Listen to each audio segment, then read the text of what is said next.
nerds! Welcome back to another episode. Holy moly, you might be wondering or slapping yourself. Are you dreaming? Is this another nerds episode so quickly?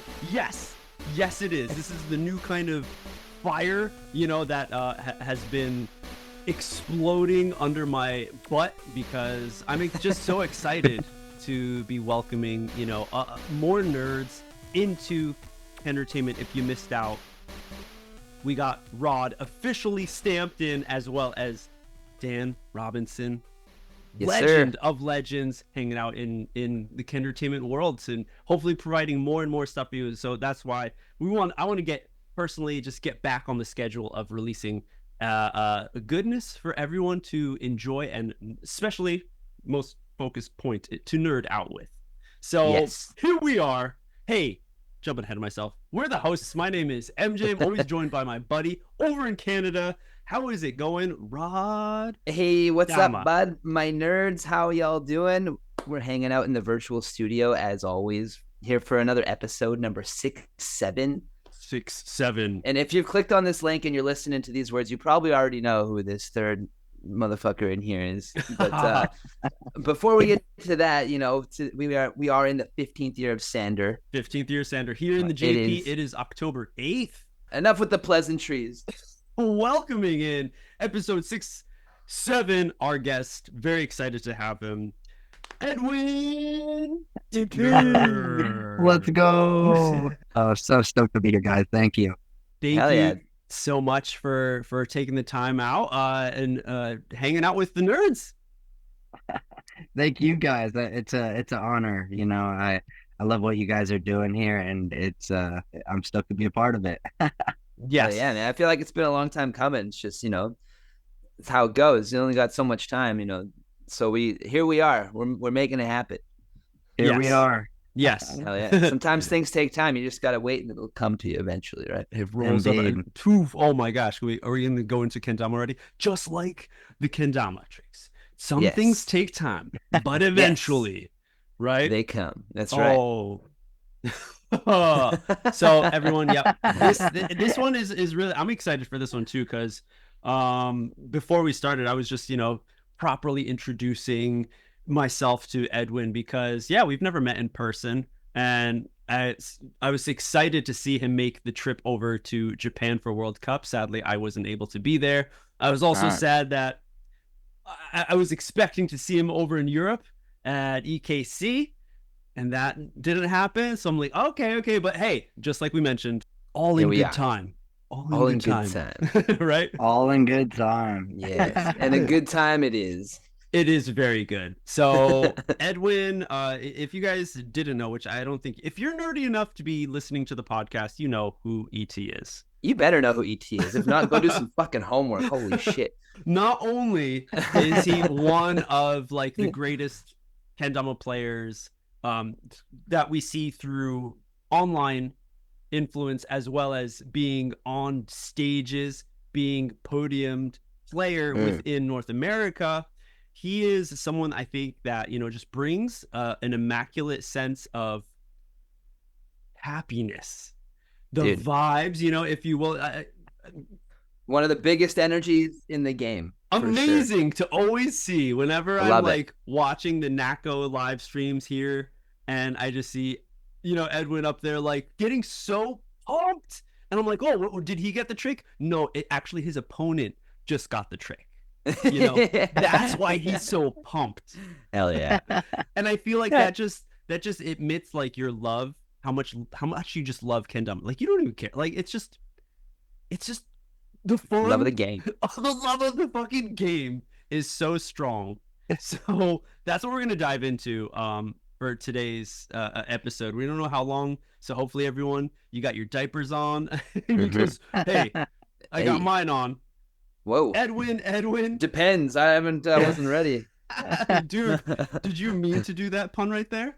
Which pun? What do you mean? I would never mean to do a pun. Oh, I like it. Okay, so me? Edwin Tickner, man of many handles, that we've recently have come to this great evolution of ET that we're here. We're going to possibly go into that in a little bit later, but Edwin, we want to go to how it started. So Sure. there's not so many people who have had such a massive list of sponsors as you have, I believe, within the Kendama world and the career of Kendama. Matt Rice is up there. Oh, yeah. Not a lot of people touch Rice, dude. He's Not a been lot on of- like all the old companies had Rice at one point. but Let's go. to go through, we have a starting point for you. Rogue Dama in Oregon. Oregon. Is it Oregon. Oregon? Thank you. that started it all. So let's start there. When did you become part of Rogue Dama? When did you learn about Rogue Dama? When did you first see Kendama? What's the first time you ever saw Kendama? Let's start at the very beginning, the juicy start. Juice. Well, I saw something that was really close to a kendama at a festival when I was like really little. I had to be like fifth grade or something like that, and Right. we brought it home and we were messing around with it. It was just some sort of cup and ball kind of toy. It wasn't a kendama entirely, but we I don't know, something classic happened, like the cups came off on it or something, and we thought we broke it. So we Yeah. just stopped using it. And then just like a week or two after that is when I first met Grove. And Oh shit. yeah, Josh Grove. And I had my box of rocks on me. And I traded him this awesome fluorite that was all green and purple. And for his personal kendama, you know, he spun it for me, the Tama, and I spiked it first try. And just Oh, fell in damn. love with the game since. Hell yeah. That is a powerful meeting to meet Josh Grove of all people. Yeah. Oh man, it actually absolutely crazy. And to see him now, like just running into him at Kendama events and things like that is just it's a whole trip. Yeah, Mm. yeah. I mean, as well as, you know, that dude is another one that has just so much positive energy anywhere he goes. And he's just like a great person to be showing and sharing what Kendama is over in the 1,000%. US. It is so great. But in turns, you know, he's a great influence to people. He influenced you. Do you think in some ways you influence his love for crystals with that first trade, that crystal trade? Was he all about stones like you were? Yeah, At that he time? was definitely at that. Like he was hippy dippy about the stones and stuff too, and we like knew what we were talking about. And Okay. the one I traded him actually was like two cubes, like growing off of each other, and they ended up breaking like perfectly into two separate cubes, and he ended up giving the other cube to his brother. Whoa. It ended up being this whole thing that I ended up getting the crystal to both of the Grove brothers. That's Wow. so sick. Yeah, so rad. Some like plot out of a movie. Actually, Yeah, for real. Okay. So that's how you first met Kendama. Through this pretty much because you like trading stones, right? Oh yeah, that was my grind before Kendama was like Magic the Gathering in fifth grade and just like stones. Me and my brothers, we'd go to festivals and stuff, and we would trade like quartzes and amethysts, and we would leave with like full tourmalines. And this one time my brother got like this sliced and polished watermelon tourmaline that had like gold on the edge of it, and we just got there with just a couple of quartzes, you know, like nothing crazy. We'd hustle, and when you're like in fifth grade, it's pretty easy to hustle all these adults, so we were like we were trading up That big was time. the and game. that- You guys Damn. figured it out. Yeah. Oh yeah, Man. and as soon as I spiked it and like fell in love with the store, I was like, "How am I gonna get this Kendama off this guy, dude? Like, I'm gonna Okay, need okay. this thing." Yeah. So you're in like in grade 5 or whatever. You're this kid and you're trading these stones. Where'd you get these stones? Did you go just find them in the wilderness? Yeah. How did that hobby start? My mom, me and my brothers would go to festivals and stuff, and there would be booths with just like a bunch of crystals and things like that. So we would like, I think it just started with us just being kids and diving in and out of little fun hobbies. Like, you know, we would do Pokemon, you know, for like a couple months, and then we'd do another card game like Byakugan for a minute, and then something else. And like, you know, we were on and off of different grinds, and we found crystals, and all of these people would be in circles with they would have gun cases, but just because it would be foam protection and it would be full of like crystals and stuff. And man, couldn't they be got more opposite in the case. actually, no, it's all wire wrapped and stuff. They wire wrap the crystals, and we found it super interesting. So we I don't know, we ended up trading crystals, selling them, buying our own like cases, and just it became the whole grind. So the crystals I had on me were like ones that I had traded from, and were my little collection I always carried on me. There was a little event happening at the place we lived at. So yeah. Nice.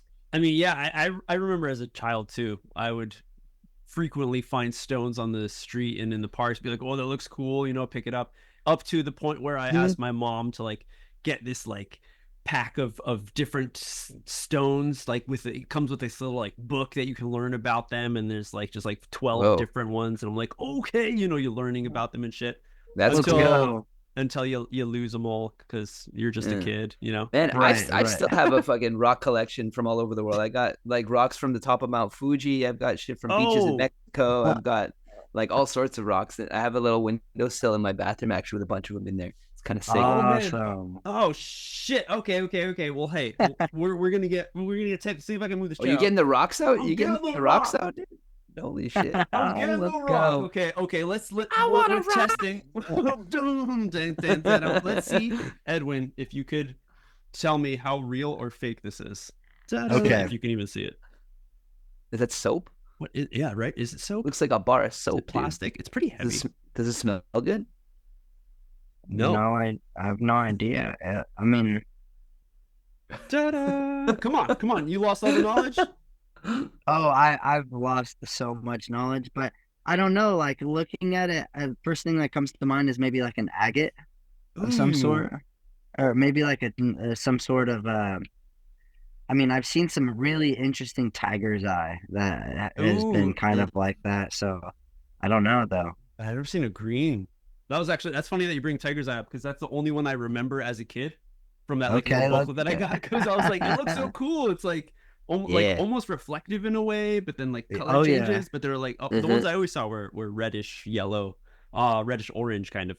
But stones. So the stones started the rock man. Yeah, the rock man, dude. Oh man, if everyone's done any other listening to different podcasts that ET's been on, you might have heard the story too, and that your brothers were also an influence to you with Kendama. They found it a little bit before you did when they met. Yeah, big time. Like a week or two before. And they were we all had our different tricks that we were better at. Like I had big cup orbits like really down, and my brother Cody had like earth turns really down, and I can't remember what my brother Caleb had. He had dude. He had like he could do spike from base cup really consistent, if I remember correctly. Like we couldn't do that very well. He had that down. We all had our little thing. Yeah, that's I love that. Just saying the word orbit, like, do people do orbits anymore? Do people know? Oh yeah, average one of the player, NAKO tricks. One of them is handle stall orbit, handle stall. Hell yeah. Okay. Yeah, that's a rough one. Actually, that's a hard one. Oh yeah, it's a pain. The string is the hardest part for me. And I just want a full contact. It's so much more satisfying to see that. And I know it's a stupid thing, but I want it. Right? And I'm like, every time I practice that trick, I'm like, it's like it's kind of the same thing. It's not the same. Dude. Oh man. Dude. But even like straight up like orbits. And it's funny that you mentioned how when you're starting off and there's other people around you who are all starting at the same time, it's like one of the best scenarios, because everyone kind of like finds like a thing that they're really good at. Like I remember like how you're mentioning, right? Sue in my group when we were like getting into Kendama, Sue was the orbit dude. He was always about orbits. And then I was most of, I think I was like the J stick, I was jumping stick, Haneken dude, quick singles, like just consistent and stuff. So it's really really cool to see that, because I feel like that progression happens so well when you have other people who are at the same level, right? And like those Oh, yeah, outside definitely. influences, like you're saying, from different perspectives, they're showing you how to do that, right? Even Right, if you're right. not good at the orbit, you hang out with orbit homie, you're like, oh, I see you. Okay, I'm up. Yeah. Or you play a game of Dama or a game of Ken, and then it's like, oh shit, now I have to fucking orbit, and you don't want to Yes. get letters on that forever. You know, if you play games like often, then it's like, well, fuck, Yeah. I gotta learn this shit, right? Yeah. You It's gotta like- have orbits, man. Oh, 100%, 100%. Oh, I mean, and especially now with the longer string, I think everyone, will be able to do a few, not just Oh, like 2 and then get whacked You in the get face. 15 in there before. Yeah, 15. So when did you learn about Rogue Dama, right? So you started off, you got into it. We're mentioning how influence around you is really important. So Rogue Dama, I'm sure, was a big one. Yes, so these two guys, Alex Guzman and Evan Johnson, they actually went to high school with Grove in Phoenix, Oregon, and Yeah. like way back in the day. So they've been playing Dama for a while now, and they had started Rogue Dama as this little fun thing, and they were buying Sweets Primes in bulk and selling them at a little Rogue Dama booth at these little like a little events like the one I met Grove at. And Yeah. I mean, yeah, my mom ran into them one day while they were packing up, and she's like, "No way, my son's super into this. Like, I would love for you guys to meet." And they told her the next thing that they were going to be at. It was this Day of the Dead run in Talent, Oregon. And I went there, and it was a game changer. These guys really changed my life with just everything. They showed me so many tricks that day. Grove ended up showing up, and I hadn't seen him in like a year or something like that. And Okay. like a year in, I was not good at all. I had done Bird 1 year in, and I thought I invented Bird because I hadn't been playing with anybody like at all. I didn't like no social media, no videos. Just Wow. It was so funny. I love 1 that. year in, like you see people 1 year in now, and they're just like, even 2 years in, they're doing great, like 5 taps and stuff like that. And, Oh, yeah, competing in open. Yeah. right, it's crazy, dude. Like I was just on just Bird 1 year in, so Right. I love that when you like first learn a trick, when you're like not super influenced by outside things, you're like, oh, I just came up with something new, and it's like a super normal ass thing that everybody knows and does, but you've never seen it before. So I love that. It's such a cool thing. It's such a good feeling, even if it is wrong. It's like whatever. It's like, oh, it's safe. Right, yeah. That day they were just like, "You didn't invent that, bro. Like that's the trick." And then, like they showed me some stuff, and they're like, "Here's some videos you should watch. Here's some tutorials," and like, and then I really started leveling up there a bit. Just some sweet tutorials. I forget what that other tutorial. They did a lot of tutorials. They were like a toy brand, like yo-yos and things like that. Cooper Eddy did a tightrope tutorial for them years ago. Duncan? No. I'm bad with names, so I can't remember what it's called. There's that one that I see every once in a while. It's like the levitation lighthouse, where the dude puts the pinky in the bevel, and you're like, woo, and like that was like a legit trick that they were teaching, and I think it was Duncan. Oh man, I remember. Yep, I think that was it, man. Yeah. And Cooper looks super young, like clean cut, like young Cooper. Actually, he looks so tiny. It's so funny. Am I wrong? Or is that Takeshi Kamisato that was doing that shit, like homie from Vegas? The levitation? Yeah, that was Magic? doing like the other Duncan shit. Oh, I don't know. At least this one that I'm thinking of. Yeah, I think it was. I hope I'm right. He definitely wasn't in that video that I saw, the levitation. Yeah, okay. He was another dude. Anyways. Okay, so learning that. So when I see in Japan that a lot of little kids get into kendama, and when the little kids get into it, what do kids have? Even up to like high school, middle school, what do kids have over adults when they get into kendama? Time. And this is one massive thing I see, especially again with kids in Japan, because I see a lot of connections with not only the kid playing it, but like family members getting into it in Japan, because it's a common toy. It's an old toy in Japan. So dads will pick it back up. Moms will pick it back up and, have it be a bonding experience for the family. So go out to events and stuff. So kids, if they're into it, then parents are like, do it. And they spend so much time. That's why we see the Yasus, the Shinoskes, the Takuyas, who started when they were like 7, Maharus and stuff. And now just like coming on the scene and just being, again, like the top players. So Edwin, when you were 5th grade, 6th grade, what were your other hobbies? Were you full on kendama? Was this it? Or you still juggling stones here and there, or So yeah, I skateboarding? mean, Yeah. I found out about kendama just after 5th grade. I traded that crystal for Josh Grove's personal kendama the summer right after 5th grade. Yeah. So I go into 6th grade, and at the time I'm just skateboarding a lot, and I'm actually playing the didgeridoo a little bit too. Oh shit! That was like a little hobby that I had. At that, Yeah, 5 years yeah. old. Oh wait, at 5th grade. No, yeah, Or 6th now. grade, yeah. Oh shit! So yeah, it's circular breathing and stuff like that. Yeah, that's a lot sick. of fun. Yeah. Fun hobby, and Not fun for yeah, the and I'm neighbors. just playing kendama. You know? I was doing no man, but I was playing I was doing parkour too. I did parkour from like 3rd grade to like to high school for a long time. I was able to do a lot of flips and a lot of things like that. And I don't know, it's cool seeing Takuya do all this stuff, because I remember doing all that stuff like years ago when I was like 90 pounds and I could do like just backflips flat and things like that. Yeah. I can't. We don't do that anymore. That's fair. Okay. Yeah. All right. So you had your fair share of hobbies. When did kendama kind of become the main?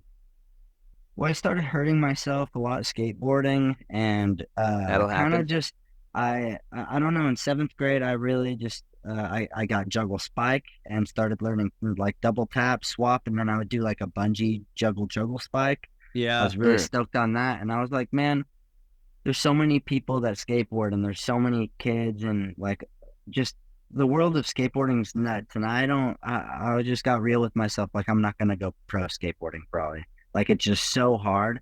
There's things that are being done that are crazy, and I was looking at my skill level, and it's just not there.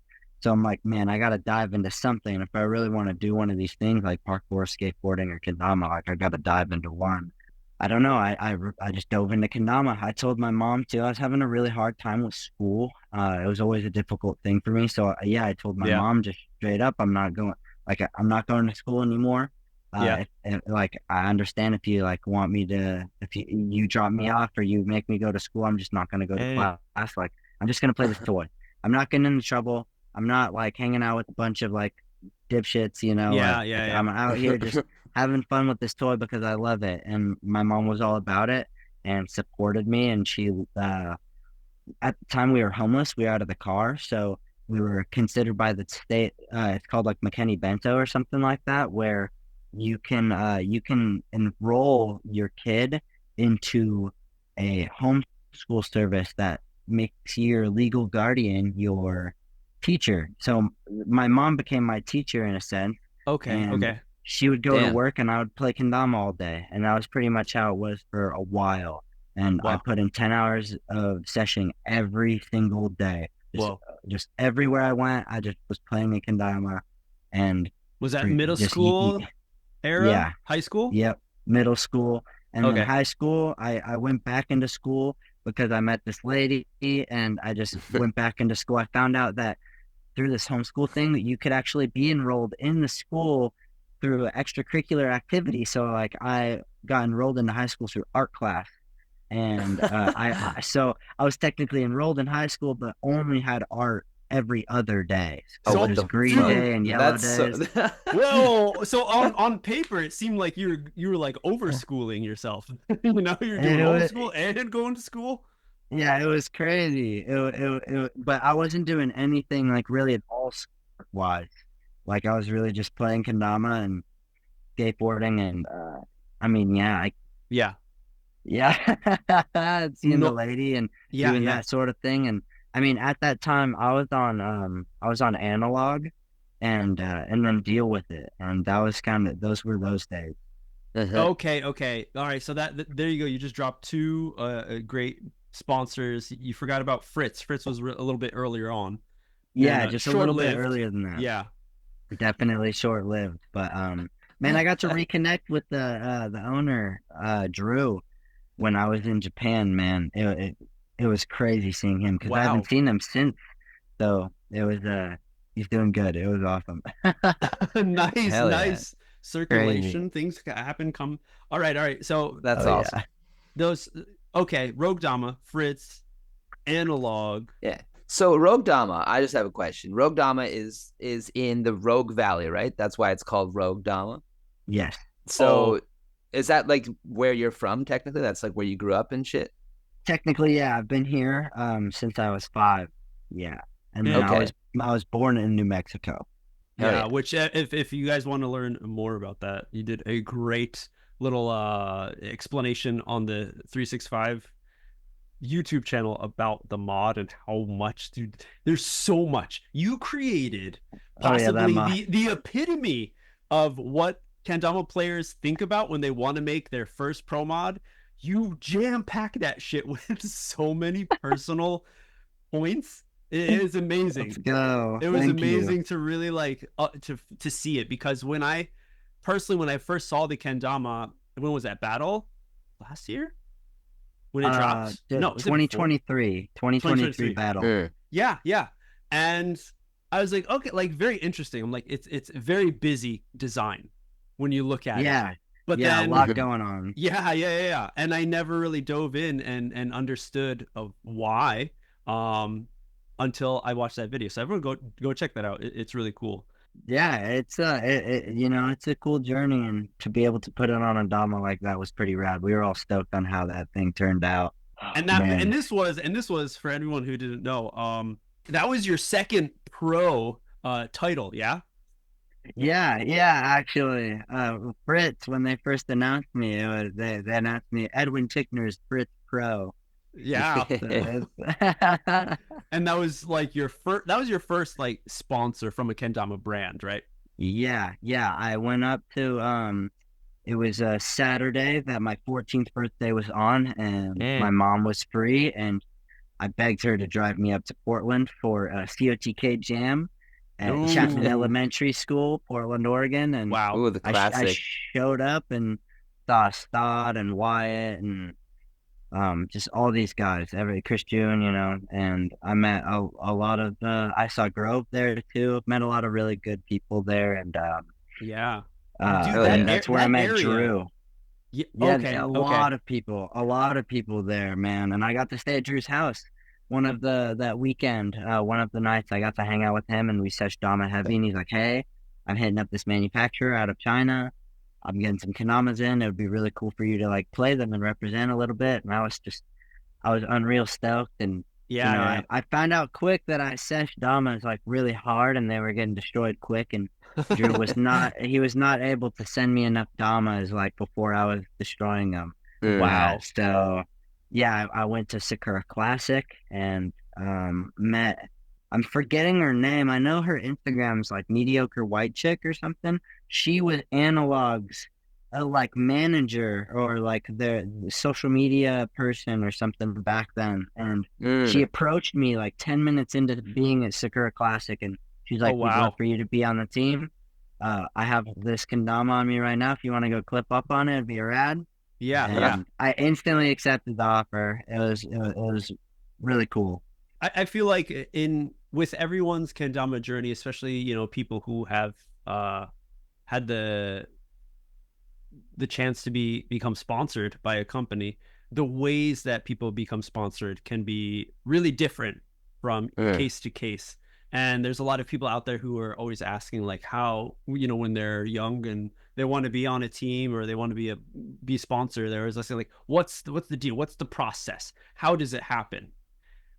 So Edwin, again, going through, Fritz, Analog, Deal With It, Chrome, 365. Let's go one at a time. And I just like you to touch upon the process of you becoming a sponsored player. So Fritz, you went to a jam, you met the owner, stayed at his house. He's like, "Hey, here's opportunity." Yeah. And then after that, Analog, you were already seshing. Yeah, you must have been highly skilled individual at that point to have someone come to you. Yeah, at that point I was doing pretty good, like they were concerned about my followers actually. She's like, you only have like 350, 400 followers, so like we hope that number picks up, and like Oh, here's a Dama, like it was damn. kind of like, yeah, kind of deal. And they but that it did pick up fast. And at the time, me and Ben Harold was doing the whole 28 goons later, and me and him were going back and forth heavy on Lake wow. Goons.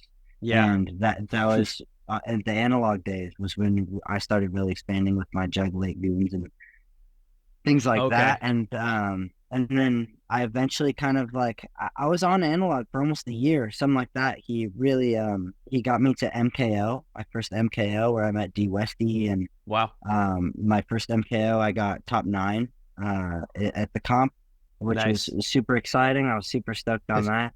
I think that's when I met you the first time too. You were wearing the yellow chrome sweater, I remember. Yeah, I was. So almost a year, but then deal with it. Yeah, right. So I did actually really well at MK. I was really stoked. I did much better than I had ever done in any competition like that. And it was MKO, so it was huge. Huge, dude. And Caleb Jeffries, I've known this guy since the first Sakura I went to when I was like 13. Yeah. And he, he approached me on Instagram and was like, "Hey man, send me a paragraph, just being like, hey, we'd love to have you on the team." And I accepted the offer. It was huge. Deal with it. It's just a big name. Everybody knows Deal With It. And at the time, it was just like, man, they're doing a lot for their sponsored players. I feel like it was fat offer. Yeah. So I was like, let's go. I accepted it. Hit up Analog. They were upset. They were super upset there for a minute. And whatnot. But we ended up working with Deal With It there for a while. They were just kind of sending me light Damas, and I think they helped me out with the flight, something like that, to get to I can't remember what event it was. It could have been it could have been my first NIKO, I believe. Which is where Chrome approached me. Bonds and Jake Fisher, those guys actually got me in a car separately and drove me around the block and had a chat with me. Were you scared or excited? I was nervous, but all I could do was smile. These they guys put the bag on your head, or they? My gosh, yeah, use that. That's why they made that Chrome tape. Everybody, when they kidnap people, when they kidnap players, yeah. Oh man, dude, those. Yeah, I thought it was just so funny because they were just being nerds. They were just like, so we really want somebody on a team, and we think that person it would be really cool if that person was you, and and they were just that was kind of the thing, and I was like, let's go, let's do it. Chrome that's crazy, I cried. It was huge, and so they wanted some time, and I was like, take however much time you guys want to announce a player, They sent me a package bigger than I'd ever gotten before, it was just Chrome Pop galore, with a bunch of other stuff, they were working on the plasticity, so I got those before they released, which was crazy to me. And that was kind of I don't know, that was a whole game changer. And at the time when my wrist was really messed up, I was skateboarding a lot, and I really started consider quitting skateboarding because I was messing my wrist up, and that's when I started playing Switch more. And it kind of went from there. I was on Chrome longer than I'd been on any other company besides 365. They were the first one that really I grew really close with those guys. We traveled a lot together and had a lot of really, I got some great memories with those fools.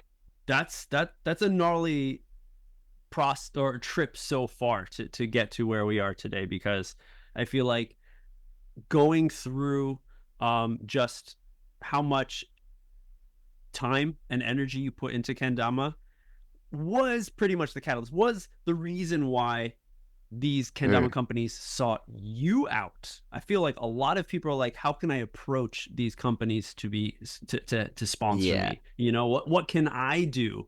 But you seems like you weren't even really trying for a sponsorship. They fell into your lap. Yeah, kind of deal. I mean, in a sense, yeah. I feel like I've always approached meeting pros since my first Sakura. That when I first met William Pennyman and Max Norcross. I remember when I first saw Max Norcross at Sakura Classic. This guy was standing there, and there's a kid that came up to him, and he was like, "Oh my God, I left my kendama like in my mom's car, but I have this dollar bill. If you could like sign it." And Max Norcross was just like, okay, yeah. And he just like, I mean, you can see the look on his face. He's like, this kid wants me to sign his dollar right now. And it was, and he just, he signs his dollar. He gives it back to this kid. And I just see like, Norks isn't trying to be this kid's, this kid's friend, he's just like, this kid is a fan and I'm going to like sign his dollar and he's going to like be stoked and kind of go off and sesh with the rest of them, Yeah. And I was like, man, like, I don't want to come at this guy like a fan, I kind of want to come at this guy like a friend or like kind of like a, I don't know, like a stranger. So I like introduced myself like, my name's Edwin, what's yours? And I feel like it really set me up to, and Grove had already talked about me to Bonds too. So Bonds had already knew about me before I had ever met him. Whoa. And he just gave me a bonsai kendama out of the gate. He just gave me one. And I was like, I wanted to be on bonsai there for a bit, but I never grinded insanely hard like on film with their damas. I mean, I just continued to approach all these pros the same way. Like, hey, I'm Edwin. What's your name? What's your name? When I obviously know who Nick Gallagher is. But I approached him in a way where I ended up. There can be some confusion with Nick, Oh yeah, right. Nick and Zach in those days actually they were looking the exact same. Too. Yeah, these days it's a little easier for sure. Actually, so I'm like getting them all mixed up and stuff, and we were at the Hatch or something like that, in Oakland, and we were sitting there. Just playing kendama, Nick and Zach were sitting there. Groves over here. Danye was at the top floor too. Weens was hanging out with Ben, and they were chatting. And Grove was like, "Well, we're all going to the bar. There's this kid, this 13-year-old little kid. We can't really take this kid to the bar. So where can he stay? And they see Nick and Zach. Nick and Zach at the time they were fetuses. They were tiny. So they're like, "You're not going to the bar. You guys have homework to do." You guys are going back to the hotel. Can he stay with you? I ended up staying with the Gallaghers that night, curled up on like a little pillow on the ground, and it was all so crazy to me. And like I woke up and the whole room had just like pros sleeping on the floor in the morning, and I got breakfast with all these guys. And man, I feel like that first initial like introduction with Norks, like really opened up the doors for me to be able to be friends with all of these guys instead of just being like another fan, Yeah. There's an interesting interview that I've seen with a band that I really enjoy, and they asked the singer like, "What's a turn off of yours?" And he says, "People who like my music, people who like my band." And I guess it's because of this sense of the relationship turns into one that is, it doesn't go both ways. It feels like it's one that's just like the famous person and then the fan. And usually in most cases, that's how it stays. Seeing what happened with this instance of this other kid being like, okay, I don't want to stop my relationship as a fan. Right. I want to take it further. I want to connect more. Yeah. I want to get to know this fool. I want to play this thing out. This guy seems cool. What's your name? What are you about? Oh, dude, I think that just continued to like just happen to me. Where like I had already known Bonds for years, and he just pulled me in the car. He's like, "It's crazy that we're here now because like we want you on Chrome," and it was kind. It was. Same with 365, I knew Stott and June for years and years, and Chrome was at a really rough spot with Torkild and stuff, and me and Joe were in the middle of like leaving, and we went to NAKO just kind of feeling things out. And 365, I actually at that event I got offers from most of the companies there to be on their teams and stuff. It was just like talking to the players, Wow. going up, just like chatting, you know, at the event, and they're just like, "Hey, if you're looking for somewhere to be, we'd love to have you on the team." You Wow. know, like that The happened. doors open, yeah. Exactly, with multiple different big companies, and so I was very overwhelmed to that NAKO. It was kind of crazy, and my two biggest decisions were like Sweets or 365. In my head was like the big crossroads, and I chose 365. You know, I those guys, I've known them for years, and I just there's a deeper thing there. I don't know. It was super special. I felt like I made the right move, and I still do. You know, those guys, man. Yeah, I mean, it's like a local connection for you too, right? It's like you guys share roots essentially.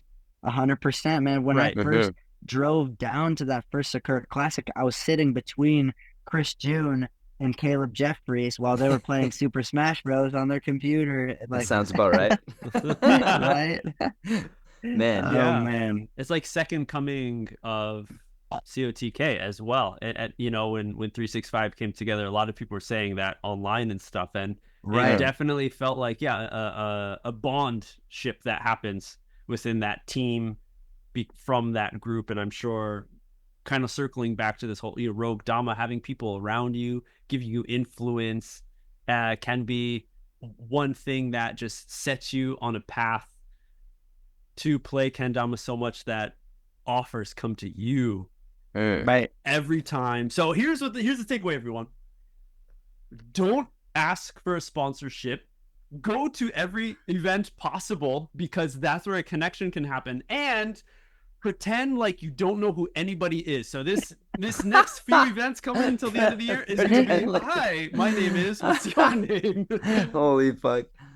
Are you Matt? What was it? Sorry, Matt. What? Matt Swats? Sorry. So Sweets is your name? That's funny. No, I think that's a really important part, though. Like, you know, like you're saying these people come to you, but like, because you're doing this because you love it. You're not fucking focused on this thing, and you're treating these people like humans. You're not putting these people on a pedestal, right? Yeah. It's like the guy in the band you're talking about. He doesn't want to be put on this pedestal and regarded as this like bigger entity, because in his mind he's just another fucking human. Well, he's just another fool. Yeah, exactly. Just because he makes music that you like doesn't make him any different, you know, or just because you can fucking trip good with both hands doesn't make you a different fucking person, than any other person. That's something that I feel like people get lost in, especially when it comes to something like sponsorship, with this title, those titles, and this, you know, and this like status numbers thing of how many followers and stuff. And you know? like, I mean, everybody wants to have a team and like homies and shit, but you don't have to be on a fucking company to do that. You just fucking gotta find your tribe and your homies and just fucking hang out. It's like I'll bring that back to the episode. Then you just keep doing your thing and good shit comes to you. Exactly. And it doesn't have to last is the thing too, you know. I've had a couple of people go in my DMs and be like, you know, they say I'm unloyal and things to these companies, but I feel like it's kind of been like this ladder, this climb with what I love to do, where, like you guys have said, like these opportunities fallen into my lap to take myself and what I love to do to the next level. And then I take this opportunity and we keep moving up. We keep doing what we love to do and taking it to the next level. And you know, I feel like 365, you know, doing their thing and starting June making the decision they've made with closing those doors has actually opened a lot of doors for the players that were on the team and things like that, you know. Absolutely. In perspective, you know, it's a springboard for everyone involved. You know, if the outcome is positive or negative, change is better than being stagnant. And I feel like I didn't know, you know, that's sad to hear that people were coming to you saying you were unloyal or in whatever manner, because it's like, technically that's a sponsorship. You're not working for that company, right? You're a sponsored player. Yes, there is some sort of, you should be doing this maybe to help out, to be a part of the family and stuff. But in reality, it's like, I don't know, I feel like it's almost as if a company would talk badly about some customer that they saw buy another Kendama that was not their Kendama. It's like, you can't buy that. Hey, you're not being loyal. I thought you liked my company, you know? Dude. That's also like, it's none of these people's business. Right. Big like, one. Yeah. what the fuck do you care if you're loyal or not? It has nothing to do with Very them, really. interesting. Yeah. Right. And like, And I it's get people, you know why they would say something like that? It's because they're fucking jealous that you had this opportunity and you're, no, there's something better for me. Whereas to them, that's like, Sadly, could be true. maybe Yeah. I'm wrong, but that's what I think anyway. Yeah, I mean, who knows, man? They're on their own thing. I don't know. Kendama is so cool where it's just like, I don't know if you, because I worry and I stress and I think and go down my spiral just as much as the next guy on stage, off stage, you know, like we all are in our heads with ourselves 24/7, you know, 365. And it's just like, you know, like that's just how it is. Yeah. But it's really just about where you're putting your energy. And like, if you really look at what you love to do, like for me as Kendama, it's like, man, this is what I love to do. I'm going to do whatever I can to do this full time. And, you know, like if I can't, if it doesn't make all the ends meet, I mean, that's life, you know, like Kendama isn't the biggest thing and you got to do what you have to do, which opens other doors. You know, you can, you know, crocheting is another thing that I've fallen in love with just because it's just I was been going to this bring fun that little up. side hobby, you know? Yeah, it's so fun. It's these doors that close open other doors, and it's, I don't know, when you don't worry and you just like, man, whatever happens is supposed to happen, things kind of just come to you in a sense. You know, you're on stage, you've practiced as much as you can practice, and you pull a hard ass trick. Your opponent they pull a trick, they land at first tee.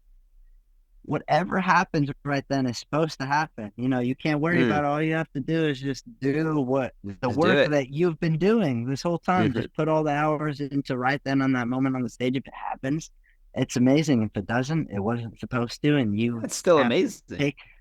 You take those lessons away from that moment and it becomes this whole other amazing thing. You know, losing has way more lessons to take from than winning, more than every single time. So it's just the way you look at it, man. It's all perspective, right? Right. Exactly. And I like what you're saying too about how, like, you know, just doing things that you want to do, and if it doesn't work out, then you find another avenue to make it work, right? Like for myself, like woodworking is something I got into because of Kendama. I would never have pursued it, you know.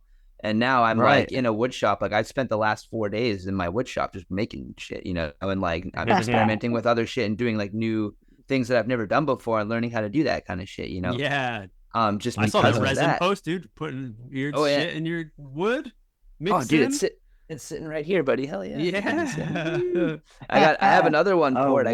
I got all sorts of stuff cooking up in that shop. Nice. But what I was gonna ask through all of this roundabout way was you mentioned crocheting in that way. And in my mind, I'm curious if crocheting is something that came to you through Kendama. For example, like you make Kendama holsters and like, you know, you see people making like Kendama apparel and stuff. So is that something that you kind of saw like this kind of void that you thought that you could fill? Or is that like kind of where it took you? Or is that just like a happenstance that just happened to work out? Well, so when I quit skateboarding, it was like I've been skateboarding since I was 2 years old. So like, this is actually my main hobby was skateboarding. So I was like, man, I have to do something to fill this hole. I've quit skateboarding. It hurts me too much. I'm not going nowhere with it. I've accepted that fact. I'm going full Kendama. But what am I doing with all this time that I was skateboarding with? You know, like this other time, I can play Kendama a bunch more, but I already hurt from playing Kendama so much. I have to fill my time with something that is going to let my body rest, not hurt me, and make me good dollars at the same time. So like, I really just sat there that first night and like taught myself and just looked up a tutorial on how to crochet just a normal square. Sat there till 5 a.m. just over and over until I got it down. And you know, now I'm like 3.5 years in, I'm crocheting shorts. Hell yeah. It's like full outfits. Yeah, full outfits, man. It's head to toe. So cool. And I get to sit there and you do use your wrist and stuff. I have like crocheted a lot and it's made me super tense and things like that. But if you stretch properly and you like schedule your crochet time and your kendama time, you're good. Your body's set and you're able to rest and do all that stuff, you know. So I'm not hurting myself as much crocheting as I was skateboarding, I'd be surprised if you were. right? Crocheting hella outfits in order to hurt yourself as much as you would skateboarding, I would think. Oh, actually, dude.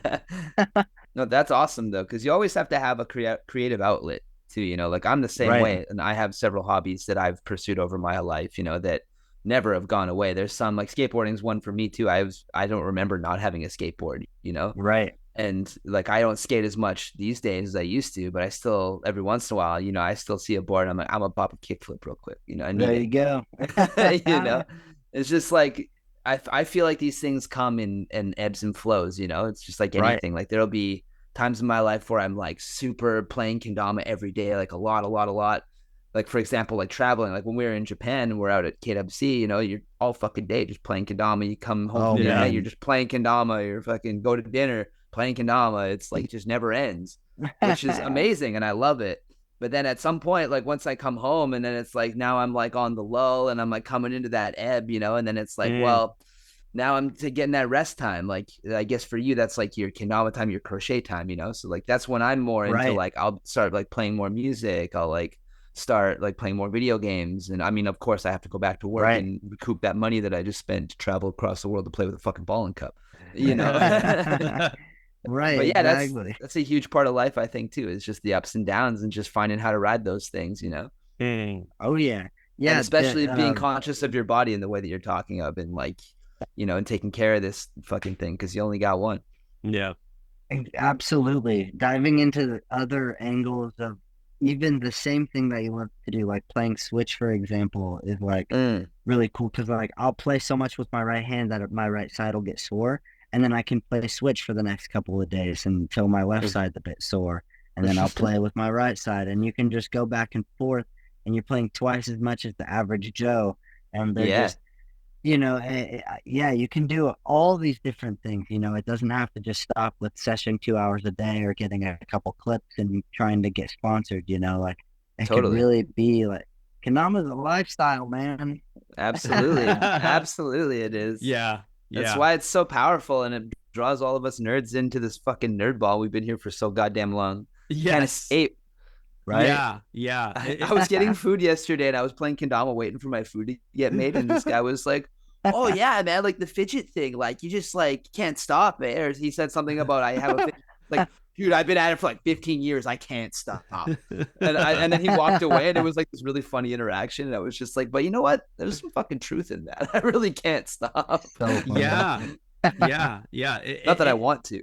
It finds its place into like all of our lives in a time where I feel like we need it the most, if it's going to be helping from an injury or helping to be more social.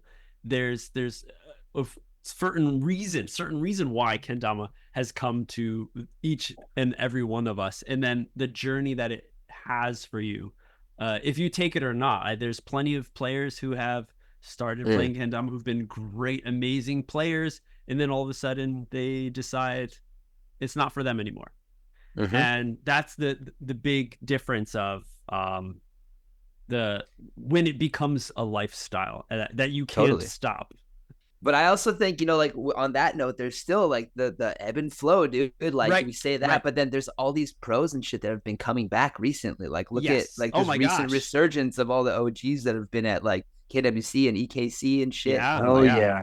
Dude, like to be like hanging out with like Keith and Ballard and shit, and like you know, like I was just hanging out with Keith and Norks in Seattle last weekend, you know, like nuts. And just like some of the people like D-Row being back and like doing Kendertainment and shit with us, and like just all these people who like kind of disappeared for a bit, and it's kind of like there was like no,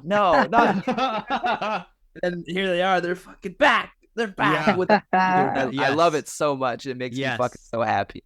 It's a crazy thing that happens with like just the I guess it would be the ebb and flow, the evolution of Kendama, right? Of the tricks that were able to be feasible with the standard Kendama at that time, and how much the shift has happened. I'm not talking about Kendama USA shapes, but the shift of shapes being and paints being so like normal, like everyone's like playable outside of the box. I remember that was such a thing. That was the dude, yeah, you used to have to earn that playability. Yeah, right. There was no fucking. You didn't just open up a fucking kendama and do a lunar. Fuck no. What do you mean? No, you had to beat the shit out of that thing for like a month before you could get a good loon. So well, some people a month. Probably Edwin's probably like a day. Yeah, coming at it from both sides with the right and left hand. And it's Edwin, I think your style, or your journey also is pretty unique, I believe, for someone who has been in the spotlight like you have, of coming up, not having so much outside influence, be it like, online and stuff. It was mostly just your inner circle, the people that were around you who are giving you that influence to continue grinding the basics at that time, right? Not just soaring up to try whatever Takuya is doing right now, and not honing in on the foundation of kendama, because I feel like that's one thing that creates the again, me in Japan seeing so many of the Japanese players connecting with JKA being so consistent. I feel like that is a massive thing that the groups within the JKA really focus on: consistency, cleanliness, not trying to do not trying to up the tap game, not trying to do however many juggles. No. It's like, can you do this one turn airplane 10 times out of 10, And that's something I feel that you have experienced, Edwin. So it's like, because for me, like, I see you, like, you're a young player. You're what, in your 20s? Yeah, I just turned 21. There you go. 21. You can drink in Japan now. Oh yeah. And now, because that's never happened before. Yeah, what do you but yeah, I mean, the Japan stories go intense, and I'm sure we got to get into that too, because that'll be your first time in Japan. And I mean, you know what, I had one in my head right there from that, just to take a little tangent from this, is because you're talking about the consistency and just how, like, you're destroying kendamas and shit. We were hanging out in Miyajima Island in that fucking waterfall spot, and you had that it was a Kayaki Ozora, wasn't it?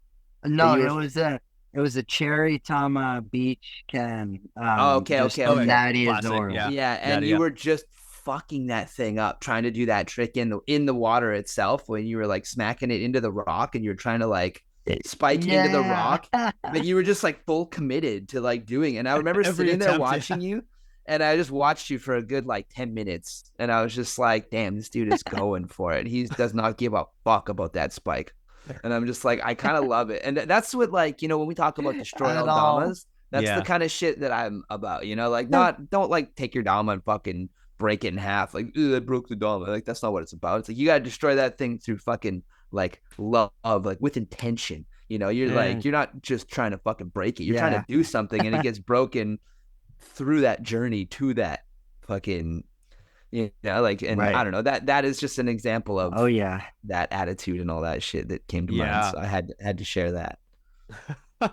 Definitely. Yeah. I have a lot of pieces of broken kendamas, and the ones that tend to end up on my shelf or as pieces on like some sort of altar or like whatever are ones that broke in a gnarly sesh, instead of just like breaking from me being like upset or something like that. Oh man, little kendama graveyard. Who else? I think Harold also has one of those. I got one. Sure. I guess now that I'm saying that, I'm sure a bunch of people have a little kendama graveyard. I got a junk drawer of pieces of shit that are fucking. I'm not sure, but I want to get a statistic on this or see people's graveyard, because I think that I might have the most broken tamas. I have like 26 broken tamas. 26? Yeah, something like 26 broken tamas. Now, is that like in rage? Through the sender. That's crazy. Is that rage or commitment to the trick where it cracks, or defect? Or the water from the island. I mean, just all the above, kind of. Totally. Yeah, just broken tamas in general. Like, just raging, or just from a trick, like a goon trick or something. Like, fuck. Well, there you go. Broken tamas. Any of you nerds listening, if you got more than 26 broken tamas, fucking hit us up. Yo, Kendama world records? Are you taking notes? Actually, Whoa, that's a fucking world record. Most tamas broken in career. From sessions, yeah. We're not just taking a sledgehammer to them. There you go. But throughout your kendama play, Edwin, you're pretty passionate with how you play, and it seems like from your stories of how you've been, you know, going through life and throughout the education system, that kind of wasn't your thing. So you're taking more creative route, trying to figure out what you can do. You find a lot of passion, it seems like, through expressing yourself through kendama. Oh yeah, Kendama is everything to me. Yeah. Yeah, dude. All these people that I knew, like all my teachers, they were like, "You're messing up." Like I was like, "I'm leaving school. Like I want to do this for a living," and they're like, "You're messing up. You know, like." And I've seen all these teachers like since they told me I couldn't do it or that I wasn't gonna be good at it or whatever. I was gonna end up coming back to school or getting a job flipping burgers or something. But you know, I saw them later around. You know, it's a small town where I'm at, and Yeah. just seeing them around, I've been able to catch up with them. Even one of them since I've been back from Japan, and that's just like, you know, they're super stoked for me, of course, and you know, Nice. but like, man, you never know. You know, you can just because you didn't go to middle school or high school doesn't mean you don't have to do what you love. You know, you don't have to. I was lucky enough to have a mom that supported me through what I love to do. Not every mom is that supportive where they'll just let you like drop out of school. But that's it's huge. like it's massive, and I you know, it's amazing. You know. Hell yeah. Yeah. Oh man. Shout out moms. Yeah. So through that passion, you know, I was searching your Instagram, you know, trying to figure out where the tricks are, because it looks like mostly when I scroll deep down, like all of the thumbnails or the pictures are just totally not kendama related. It's like, what is this? A cat? It's a spider. It's a butterfly. Yeah. Well, you click on it and then like, oh, it's a trick, and there's the cat's not even in there at all. But you huck your damas when you play, when you toss, when you do those goons. Like, what's the biggest injury? Because it seems like, you know, you've mentioned you've hurt yourself plenty of times skateboarding, so it seems like you're passionate, you're going 110% putting yourself through it with kendama. What's the worst injury that you've experienced? Let's see. I've split my lip before doing just like a trip goon trick. It was one of the times where you hurt yourself and you go to the camera and it's not recording. Yeah, it was one of those times. I hate those. Gnarly moment too. My lip was messed up. My phone had been dead too. It was bummer. Man. But another one was 1, 2, 3, 4 goon. Landing that trick was such a grind, and it was like a month or two before just grinding that trick. In my pro edit and all this stuff, it was going to be in my pro edit, and I couldn't land it for it. And so at battle, I was like, I'm going to land it here. And it ended up happening, but I had to stop trying it like 2 weeks before the event because of how swollen my right hand was. It was so swollen. I could barely move my index finger. Yeah. And like my pinky was just so, I could feel the heartbeat in my hand. Oh, yeah, the pulse. And right. Just from goons. And this knuckle right here on your thumb from catching right there, that, oh my God, it's still messed up. It's still stiff. I'm still like massaging it and getting all the lactic acid built up in there still. And I mean, man, yeah, my hand is still messed up from that. But now, like, yeah, doing like 6 goons and stuff doesn't hurt my hand anymore. It's so calloused and so beat. It's kind of just like, it's numb. I mean, that's how you get there, right? You don't just get to start hucking 6 goons. You got to earn that shit. Oh, yeah. You just have to do double goon without worrying about the spike for like 2 weeks straight, and you'll build the strength of your hand. Whoa. Yeah. Damn. That's gnarly.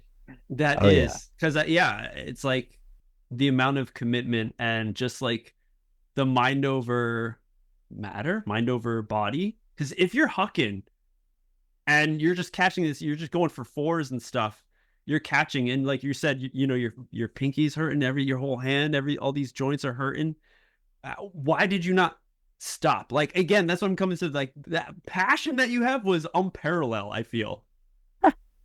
Maybe with the goons, Wyatt, he has it too, of just destroying your hand for the trick. Yeah, it's just for the trick, for the banger. I don't know. It's like it's good.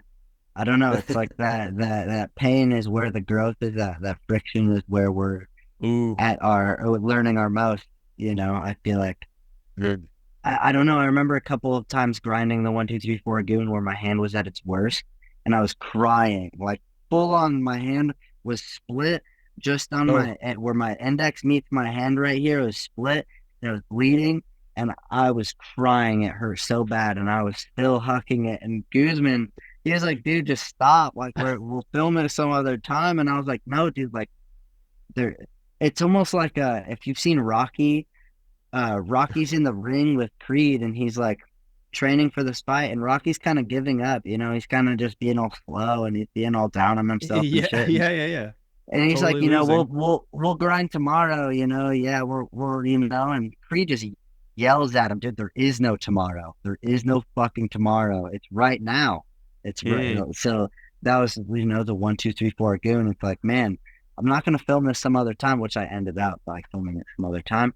I was just like, dude, there is no tomorrow. Like right now is the time to land this. And it was just like, and it was the last time to land it before I had to stop grinding it before NAKO. So it's like, it's either now or never, and it ended up happening eventually, but man, sometimes it's just, you want the trick so bad. It doesn't matter. Your body will heal, you'll be okay. But the trick might not happen again. It may, you never know. But or somebody else will fucking do it before you. That's what I'm saying, man, dude. If you're going for 1, 2, 3, 4 goon and nobody else has done it before, you need to land it because somebody else is gonna land it to burn 2 months later. You know what I'm saying? Yeah, exactly. It's like, dude, you gotta hop on that. Mm-hmm. I feel that. Oh man, dude. Yeah, well, the getting's good. That's right. I think I can definitely respect that mindset though. The like it has to be now because there is no tomorrow. Like I think that's a cool way to look at it.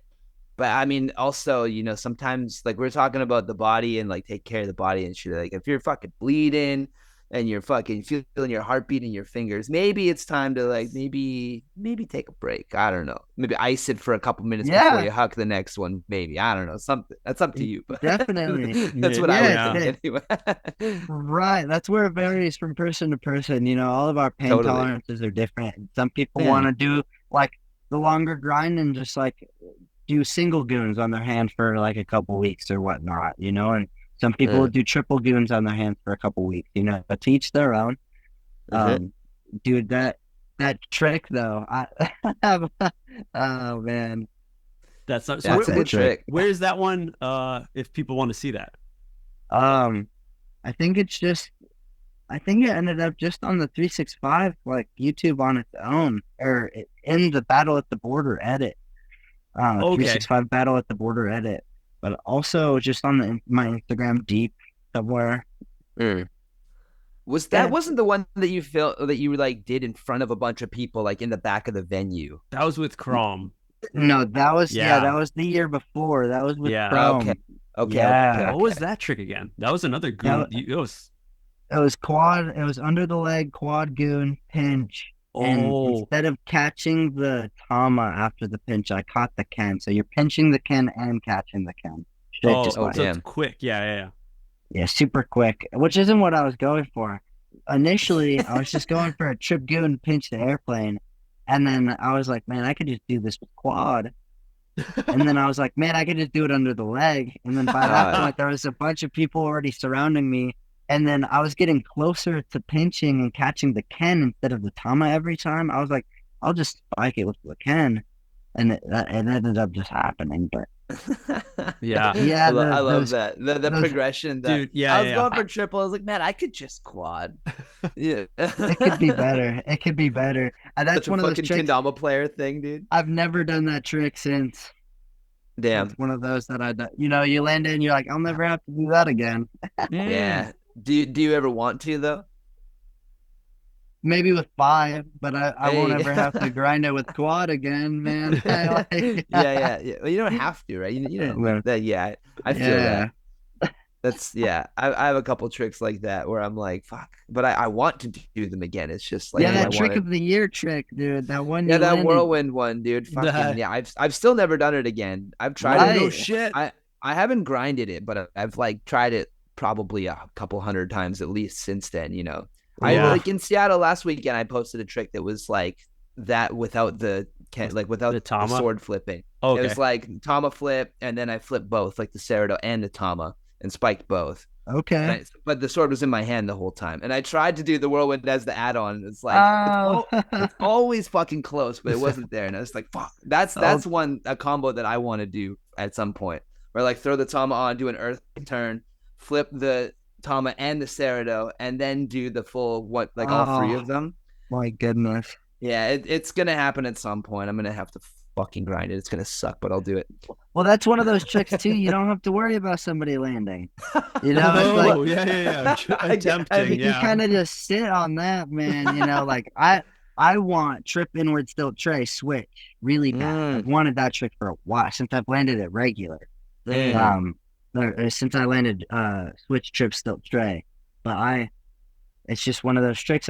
Nobody's landing that. Like I don't think anybody's gonna land that soon within the next year or so. So I can sit and you got some get time better to at some grind, other stuff. Yeah. Exactly. I don't have to worry about that right now. But Hell yeah. dude, maybe somebody will listen to this and fucking I was land gonna it. say, Like, wait, challenge maybe. accepted, right? Yeah. Dude, let's see. Marcus Lounder, dude, he sent me a clip. He did switch trip stilt tray and he missed the airplane. It was so sad, dude. It was. I think it's the only other one to be landed, like switch. It was the only other one to land. Missed the pin, but dude, he's him or like Nick. I could see doing trip inward stilt tray, Switched, one day for sure. That's gnarly, man. Yeah. So playing so much switch do you find that there's like do your left and right hand have like different like trick personalities essentially? Like do you find like your one hand does more like stalls, the other hand does more flips, like for example, or something like that? Yeah, definitely. My left hand is better at I'd say it's better at like late Ken, even though I can do more with my right hand just because there's more years and experience. They feel more natural with my left hand, like Jug Ken, flip late Ken. I think it's because my thumb isn't as damaged or slowed down because my right thumb is like all messed up from skateboarding and like landing on my palm and stuff. So it's slower. It's more stiff. I have to try harder. With my left hand, I don't have to try as hard. It just claps. So there's some things with that where like I could really see like if I really dive into switch even more, that it could be better than my right hand because of it has less damage. Yeah, that right hand's all gooned up. Exactly, man. It's all you got a goony right hand. Yeah. On the note of making things, Edwin, I haven't forgotten about your Ken. I've been meaning to talk to you about that because now with the whole 365 thing and shit, I wanted to know if you still wanted that shape or not. Is all. Oh yes, please. Yes. Beautiful. All right, copy that. Fusion is like all these shapes. I've had my doors closed or my mind hasn't been open to other shapes. I started on like Azoras and Kenkos and I'm a very old school shape guy, like my short strings, these things that I like the fusion shape a lot because I feel like it kind of touches up on the newer angles and sizes that shapes have now, but also on the traditional. Stays true to the roots. Exactly. Like all these other shapes nowadays are very interesting. You look at like Lock Studios or the Element shape, and they're really good actually. Like playing them recently, they're really honed, but they're super interesting and not traditional. They're changing the game, and I don't know. I like 365 a lot. The fusion shape is something that I feel like we should keep in the game. Whoever is like hand turning stuff or whatever, I think that like people should really like dive into something similar to that, because that and like the one up from Soul are two shapes that are really like I think yeah, I don't know, they hit for me different because they touch up on both worlds. Since 365 has gone down its road, I have played all these other shapes and it's been really fun. My mind has been able to expand, and I was kind of hating on these new shapes, dude. I was like, man, all you guys with your big cups and your long strings and all these things, and I don't know, like I was like, man, like that's a cool trick, but let's see you land it on an Azora, like those are the real tests, And I don't know. Yeah, I've been having a lot of fun, like actually playing them, actually diving in, and like Yeah. seeing what Kendama is about today. And it is intense, dude. These Kendamas play themselves. It's kind of crazy. Yeah, it is kind of Yeah. crazy. It's on autopilot. It's true, man. It seems like Actually on autopilot. Yeah. And especially for You someone, gotta love it. right? Like, you know, all of us starting Kendama when the shapes were of 2014 size standard, following true to the Ozora shapes. It was really difficult to do tricks, and you had to really grind it. And I feel like that's what like added to that satisfaction when you did get it, and the hype around that, the excitement around that, where of course shapes becoming a little easier to do things create a broader area for people to then expand on for different styles of tricks being more difficult, more flips, more whatever, more taps, more grippiness, and you can huck it, all this stuff. And that's what's really cool about how big Kendama has gotten with all these like smaller brands and different types of people hand turning now, creating different things. And that's, I feel like, always like the kind of interesting double-edged sword of becoming a sponsored player, where you kind of lose that opportunity to play different shapes because you're representing this brand and this shape, and in some instances you are so involved that you created a shape or you had a hand in it or you have a pro shape or something, where then it's like, yeah, I want to play this is mine, right? Compared to just your average player who's not sponsored, who's like can dip their toes in all the different pools without telling anybody that they're coming over to dip their toes in your pool.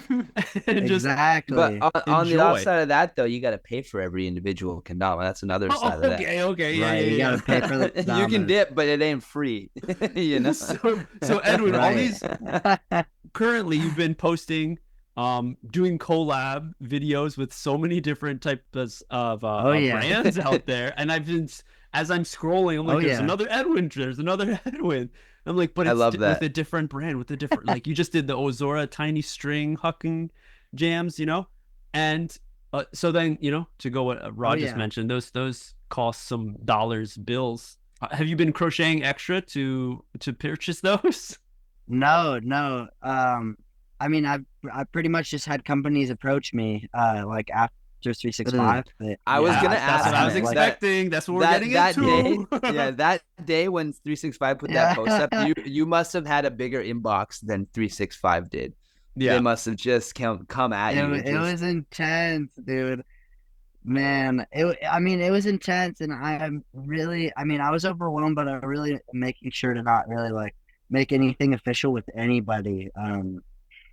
I'm really just having fun with it. So it's, I don't know, but like I said, it's opened so many doors. It's kind of crazy. All of these more people than I could have imagined have hit me up and offered me a spot on their team, or you know, even bigger. And it's like, man, it sounds like one of those like reality TV show dating things where you have all the bachelorettes like coming at you. Here's you're their like, option. Man. Janice was gonna give me a car. You know, what are you gonna give me, Shannon? Oh man, you know, like actually, I think about like high school football players being drafted for like universities. Yeah, that's true. They'll have like the different hats, and they'll try them on, see which one feels right. Everywhere that I've been going recently, I have like just a bag of Damas in my backpack, one from every brand that has offered me a spot. And whatever I'm feeling like, I'll just kind of sesh. That's kind of the grind that I've been on. Hell yeah. Yeah. I don't know. All I'm kind of doing right now is giving them compensation for their Dama, like with the collab post and like some hype around it and things like that. And just feeling it out. And that's kind of all we're doing right now. I love the free agent shit, man. Like there's been some times in Kendama where shit like really pops off with the free agent status shit. Like Fish won Catch and Flow as a free agent. That was a big like one. Just some crazy shit like that. Like you never know. I don't know. I think that's fucking cool. And like you know, you get to experience the broader like view of what this tool can be. Like, you know, it's not so like you're so deep into this, but you've been so deep into this one facet of it. So now you get to expand your horizons a little bit, and like representing so many brands for so long. Like I've always just been from one to the next, Yeah. And like another opportunity has opened up and I've accepted it and moved on, but I've never actually like kind of done my own thing or been like, where am I at with Dama? And I've never been in a place to be able to buy kendamas. Even right now, like I couldn't just go off and buy like 15 kendamas from different brands and try them all. But like these guys hitting me up, just sending me shapes, and it's so cool. They want me to try something that they are all about, and I'm all about that. I'm like, let's go, let's sesh. Like, I'll let you know what I think, and we'll see where it's at. And kind of just right now, like I'm talking to everybody at NAKO in person. I'm pretty much like I'm talking to all the owners and stuff in person, just separately, and I'm gonna have like just a couple of pinpoint things to ask, and just like a couple of just things like where I'm at with Kendama, and what I'm looking for with this sponsor might be different from what most sponsors are able to offer or are like looking for from a player.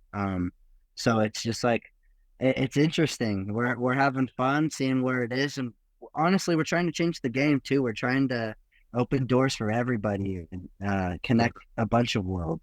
So hell yeah, that's sick. Hmm. I'm excited to see what comes of it.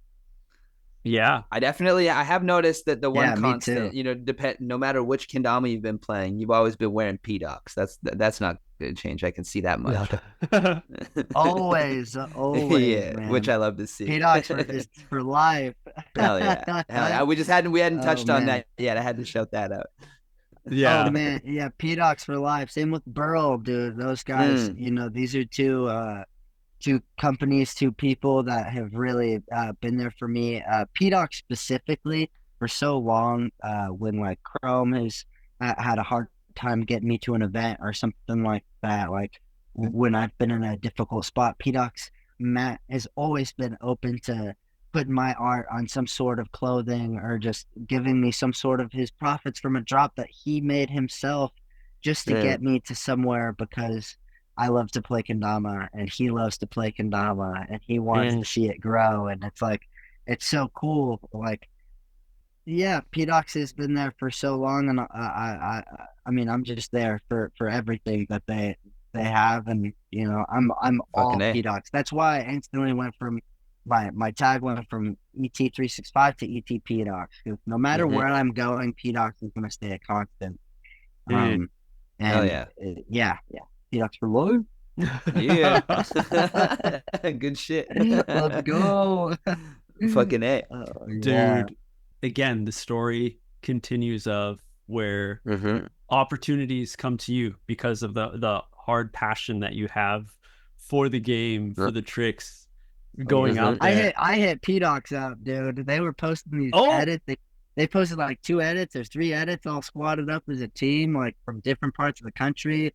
Yeah. Overlays, fire, like just like this terrible rap music I don't like to listen to, but looked amazing in edits. Like I was all about this kind of grimy, like subculture part of Kendama. Oh my man, I went into their DMs so fast. I hit up Finn or Joe. Hell yeah. Well, somebody just you broke the rule. Yeah, I was like, hey guys, I love it. Like I'm all about what you are about, and I am here for it. So let me play for you. I want it. Wow. Yeah, okay. Yeah. I have clips. I'll send them to you. And that was pretty much it in the beginning. Was just clips, putting clips together and posting them as these cool little edits. And it's gone so far from there. But yeah, I hit him up. Dude, P-Docs was something that I fell in love with and I chased. Yeah, sometimes that pays off too, like. Oh man. Hell yeah. It all happens for a reason. Absolutely. That's why you're wearing that hat. Exactly. Oh, hey. Oh, there it is. Get it out. Let's go. And then we got the we got shorts. The bro shorts. Bro shorts. Hey. Dripping. Man, I mean, yeah. I mean, you're a guy, like we've talked about you playing with both hands. You also like men's using both hands and a hat. So like anyone who's sponsoring you, it'd be silly not to give you a hat. Let's circle back right now, actually, because that's a really good one. To how we were talking about Rod doing your trick. What would we call that? The Rod whirlwind? The deconstruction. Dissection world. Okay, deconstruction. I've always called it deconstruct. I like dissection. That's nice, but Yeah, it's that more would involve metally, like you know? a chop, a little. It's just more metally. But doing a trick that other people like, right, Edwin, you're like, you can hang out on that one. No one's gonna try that. No one's gonna attempt that. I feel like your hat hook, I'm not sure if there's another name for it, has not really been attempted by other players. So let me ask, how did it start? How did you invent that? And why do you think other people are not utilizing the brim of their hat as much as you are? Man, I'm not sure. It kind of just came up randomly. It's like, Switch came up because my right wrist was messed up and I still wanted to play Kendama. So I just started playing with my left hand. But the hat thing was like, we were doing these things as, Rogue Dama squad. We would drive from here in the Rogue Valley down to San Francisco for Sakura Classic, and we would make this fun like competition for the way called Road to Sakura. And you can go on the Rogue Dama Instagram and go into it a little further, and you'll find all these clips of us racing in the car. And it's the whole drive down to Sakura Classic. We have made it the night before a list of tricks that we all have to land, each trick amounting to a different amount of points. And whoever has the most points by the time we get there, we get like a photo with, because there's two cars. So each car is going up against each other. All right, two teams, car two, and car two, if they, let's say, I mean, I think car two won that year.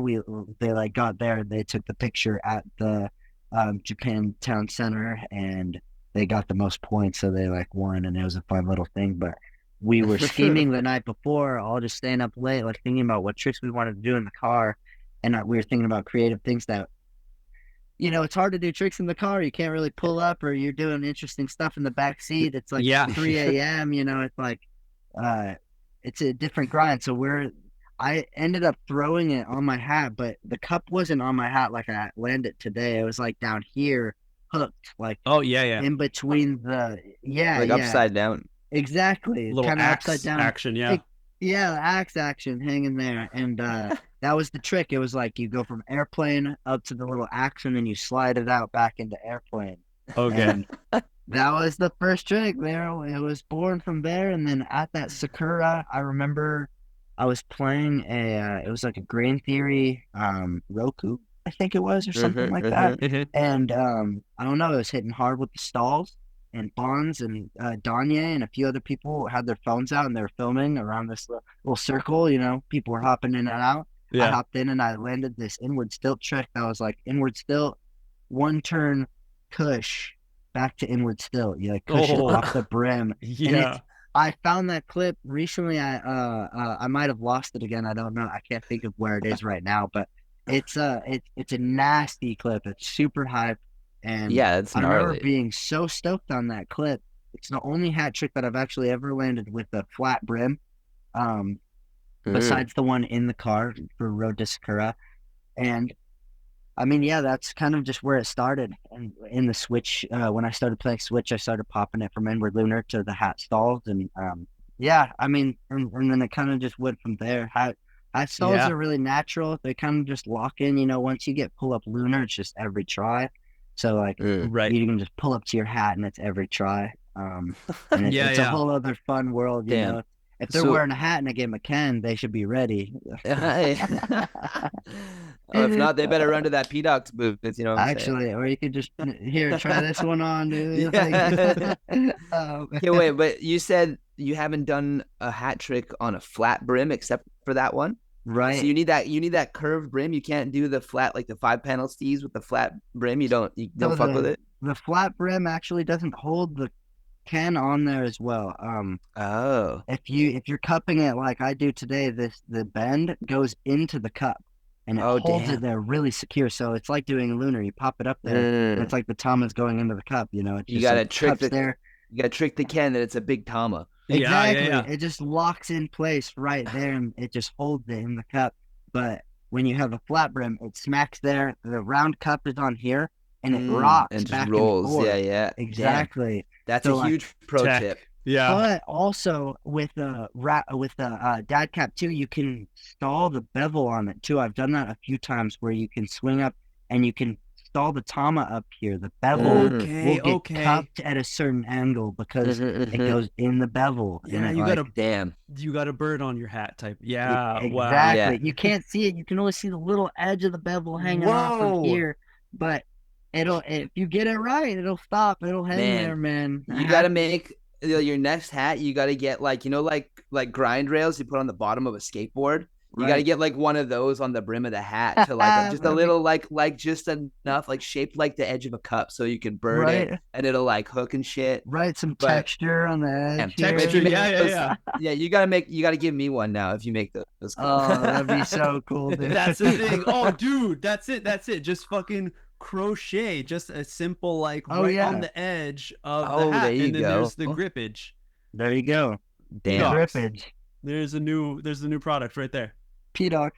Hey. the hat sees, because I feel like, dude, you're really not only, God, this is really amazing. I'm happy that we're having this conversation, because you're not noticing, because of course we all see each other on online clips and stuff, and we see whatever each of us want to share online. Usually it's just not stiff, but somebody playing kendama, and that's it. You don't even hear their personality, or maybe you don't see it so much. You could take a little bit from their choice of music here and there. But the passion that you have just for sending so many things within to kendama, like sending tricks and just putting so much effort into it, and then to also then think outside of the box as well. I feel I'm getting a lot of vibes of, you're an OG player. You have a lot of respect for the roots of where kendama came. You're mentioning, right, like, oh, that's a great trick, but can you do it on an Ozora, right? Right. But at the same time, you're really thinking outside of the box. You're one of the only players who has taken your Switch game as far as anyone has. I remember back in the day when TJ Kolsnick was doing a lot of Switch stuff, and like that was like, it felt like kind of his thing within the whole community, and it's like, wow, okay, yeah. But nobody kind of went, dude, and spent it's time hard, on it. man. It's hard. I mean, even I cut my fingers like in March of this year, and I couldn't use my right hand for a little bit, and I was like, shit, well, I'm about to get my fucking Edwin on, I guess, and start playing lefty.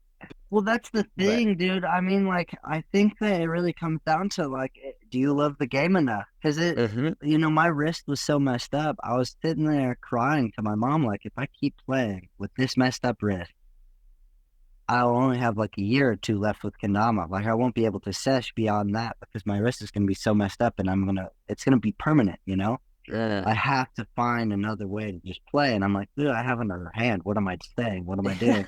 So I just started doing like around stuff, like around USA, around stalls, and just really building that muscle and getting lunars and then hat stuff. And it's just another hand. It's the thing, building the muscle, and the learning curve is actually much faster with the switch hand, because we know all the tips and tricks from learning it with our right hand. We don't have to learn completely how to inward lunar. We just literally have to build the muscle.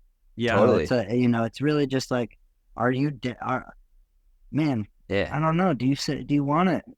Yeah, no, totally. Do you want it? Are you willing to go back to step one? Right. Knowing what it feels like being up here. Are you down to come back here and build back up to that? Right. I know that the one player I know, like Jake Fisher, you guys mentioned. I was talking to him about play Switch, and this guy, me and that fool, we've messed with each other so much. I was giving him squat because I was like, man, you slowed down a lot on the playing. Like, what's good? And he said that a while ago. Like, I don't know how long ago this was. It wasn't recently, that's for sure. He had an injury with his right hand. He was in an accident, and he got nails and screws or something and staples in his hand. And it actually, once it healed and stuff, his hand was much more slow and stiff and not as mobile. And he slowed down on playing because of it. He still loves Kendama. He still plays, whatever. You guys know Fish, Oh, yeah. But he, I don't know. I feel like he fell into this rut because of that. And I just would give him shit, dude, because it's like, man, you don't even like Dama enough to use your other hand, dude. Like, you're not even like, oh man, that's funny, man. If I love that. He would come right back at me like, dude, if you put my right arm in a cast, I wouldn't play Switch. So it's like, some people are just like that. That is the most Fish thing. Oh, that's exactly what he would fucking say for sure. Man. I feel like someone taking that on to spend time putting in learning or training their opposite hand can be time taken away from improving their dominant hand. So, E.T., do you feel like this? Would you have done this switch, go down this journey of switch, if you didn't injure your dominant hand, your right wrist, so much? I don't know. I probably not as much as I have. I think it happened for a reason, for sure. Like my right wrist is pretty healthy now, and I keep up with all my shit, and like I play both hands now, and it's like, and because of my injury back in the day, I'm now like one of the only people who play Switch like I do. Yeah, and it's like, I mean, dude, you're the only person that could like play Ken against himself, like right, left hand. Like it definitely, in my eyes, it definitely happened for a reason. But I don't, I see all these players like Takuya and like Nick and all these people, and I'm like, even Mitchell, for example, that guy, he started playing 1 year before I did, and he's so good. And there are points where I'm like, man, he's just a year ahead of me. He's a year ahead of me because like he started playing a year before I did, but he also has put all the time I put into my left hand into his right hand. Right. So it's like all that time and stuff while my right wrist was injured. And that's the thing for me though. I didn't lose out on time with my right hand. I played Kendama while I could, or with what I could, because like I don't know, I couldn't with my right hand. I wasn't missing out. I was really just using what I could. But yeah, I do see that sometimes. I see the progression. I see these other guys. I'm like, man, even Miguel, I'm seeing him. I'm like, man, like he could do tricks with his left hand, but he couldn't do squat with his left hand. But he can do all these crazy tricks with his right hand because all that time's gone into it. All those hours, and like all being able to do switch trip stilt tray with my left hand, like every now and again, every blue moon is like that could be happening with my right hand too, which it does like rarely, but it's like I could be much more consistent at certain things with my right hand, and I don't know. It depends on like perspective, like we said. It depends on how you look at it. In recent competitions, there's been a few switch tricks, finding their way into the trick list. Do you feel like there should be more on the higher end, like more difficult tricks to push 100%. The higher players? I think that it could be fun. Like, I think that it could be a whole other realm of Kendama going into the future with these new shapes, these new tricks, these new players, these young shredders. This whole new horizon of Kendama that's coming is like, it's like skateboarding. It has to. I don't know. I don't know. It's like a must to me. I don't understand how we've gone so long without playing Switch. It's crazy. So here we are. The doors are starting to open. I think that there could be much more, like an AKO trick, Switch 1.5 swap spike from airplane. It's like, man, there could be much more tricks than that Switch, but I'm glad there's at least that one. And I guess it would make it a little bit easier too for the people putting on the event. It's like what else should we do? It's like, well, let's think of another. Just do that in Switch, Right? Yeah. Actually, I've thought about that too. If they could just do the same trick, but just make it Switch, like if they had or just a variation of the harder trick. Like this year, they have the inward lunar forward tap push, inward lunar one turn push spike. They could do that with Switch, where it's just like inward lunar, one turn push, inward lunar, push, spike, whatever. Yeah. And it'd be Switch, and it'd be this it's an easy trick, but it's hard. That's level 13 KWC. Yeah. Exactly. Hell yeah. I kind of think that's a fun perspective too. It could be for somebody like, for example, like myself, where like I like to go to competitions, of course. I like to hang out. I like to compete. But I'm not there to compete to win. Like, I'm not going to fucking win most of these open. Like, I'll do my best for sure. And I'm not going to, like, give up or anything. But on the other hand, it could be fun to just, like, maybe go into, like, intermediate left-handed and just compete left-handed, Well, Nick has done that, actually. Nick Gallagher is the only person that I know of that has gone into a competition not in his, like, skill level and done it Switch. Oh, There was a really? competition in Japan. I forget what it was called. But yeah, he went up Okay. against a bunch of kids, Okay. and he went switch. And if you, it's really intense. If you miss one trick, it's usually you're getting a point on. So he ended up getting first place switch at his Oh, comp.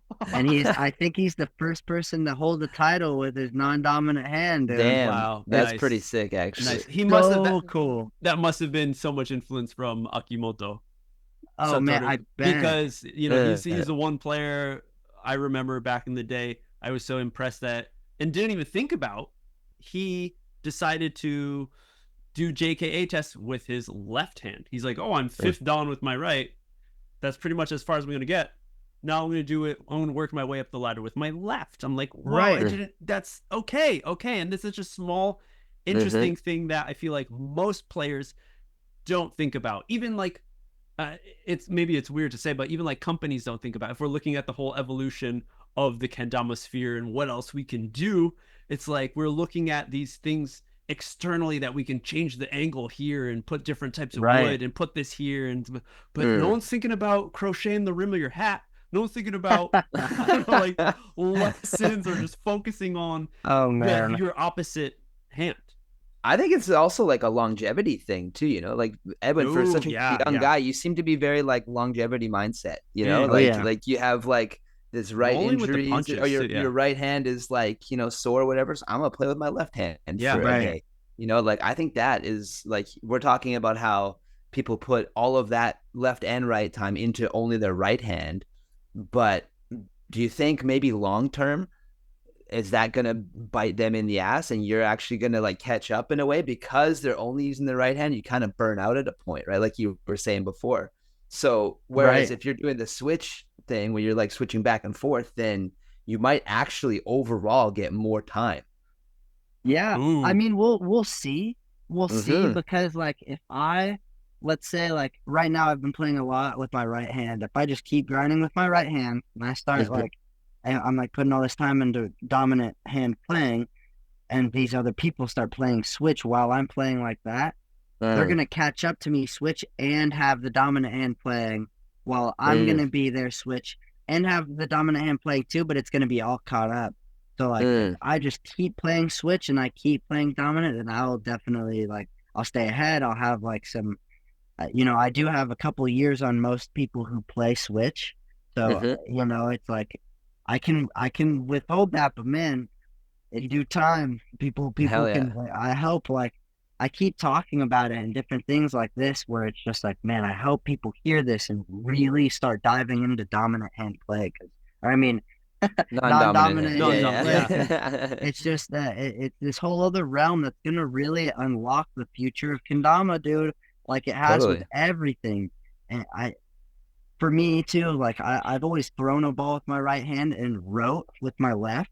So I feel like that I've always kind of had this like both sided kind of thing. Yeah. That's why I feel like maybe if I hadn't hurt my right wrist, I might have still dove into playing with my left hand a bit. But you just have that right and left brain kind of thing going.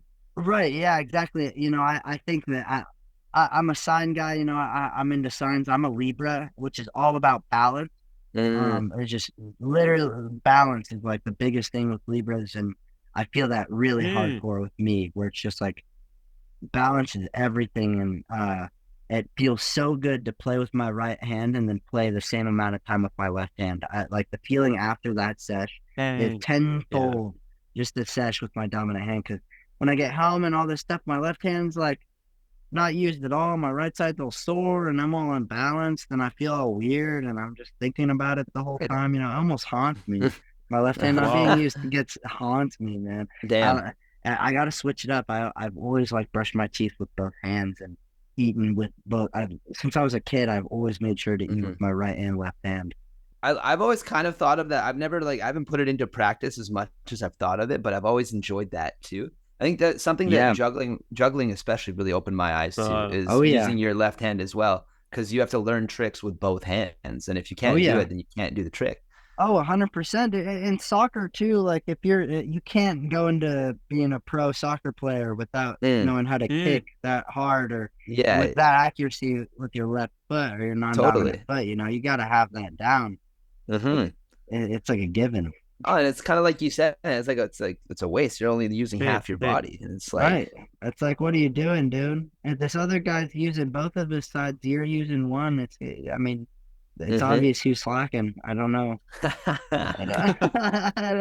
So do you see in the future for the future of kendama tricks and shit, do you see a lot more of, like, for example, we're talking about adding switch tricks into competitions, into open competitions and stuff.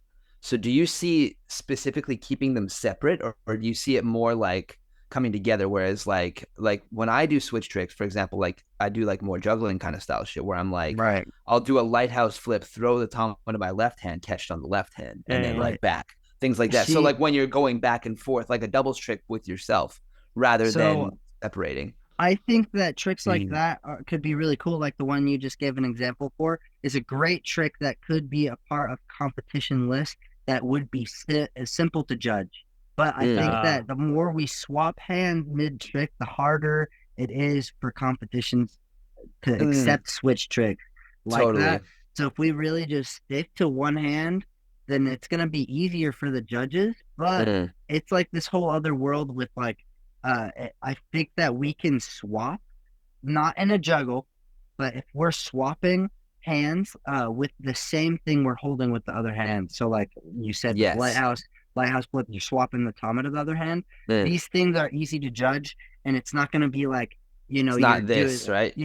Exactly. Yeah, because that's what it becomes very quickly, and that's not very quickly what we want to see, really, right? Right. And I have seen that a little bit with some of the younger Japanese players, especially. I've seen like people are kind of getting into like I can do like while they're juggling, and like there's elements of that are cool, but like you're also just doing this, right? And it's like but like part of me is like I respect the exploration and I respect the like pushing the boundaries and shit, but you got to also like look at that objectively and be like, that's not it. It's like, man, you want to get good at late goons, and you're sitting there doing them improper, and you're like, look at my late goon. It's like you got to practice it proper, and then you'll have it down. So like you're practicing the switch juggle swap thing down properly.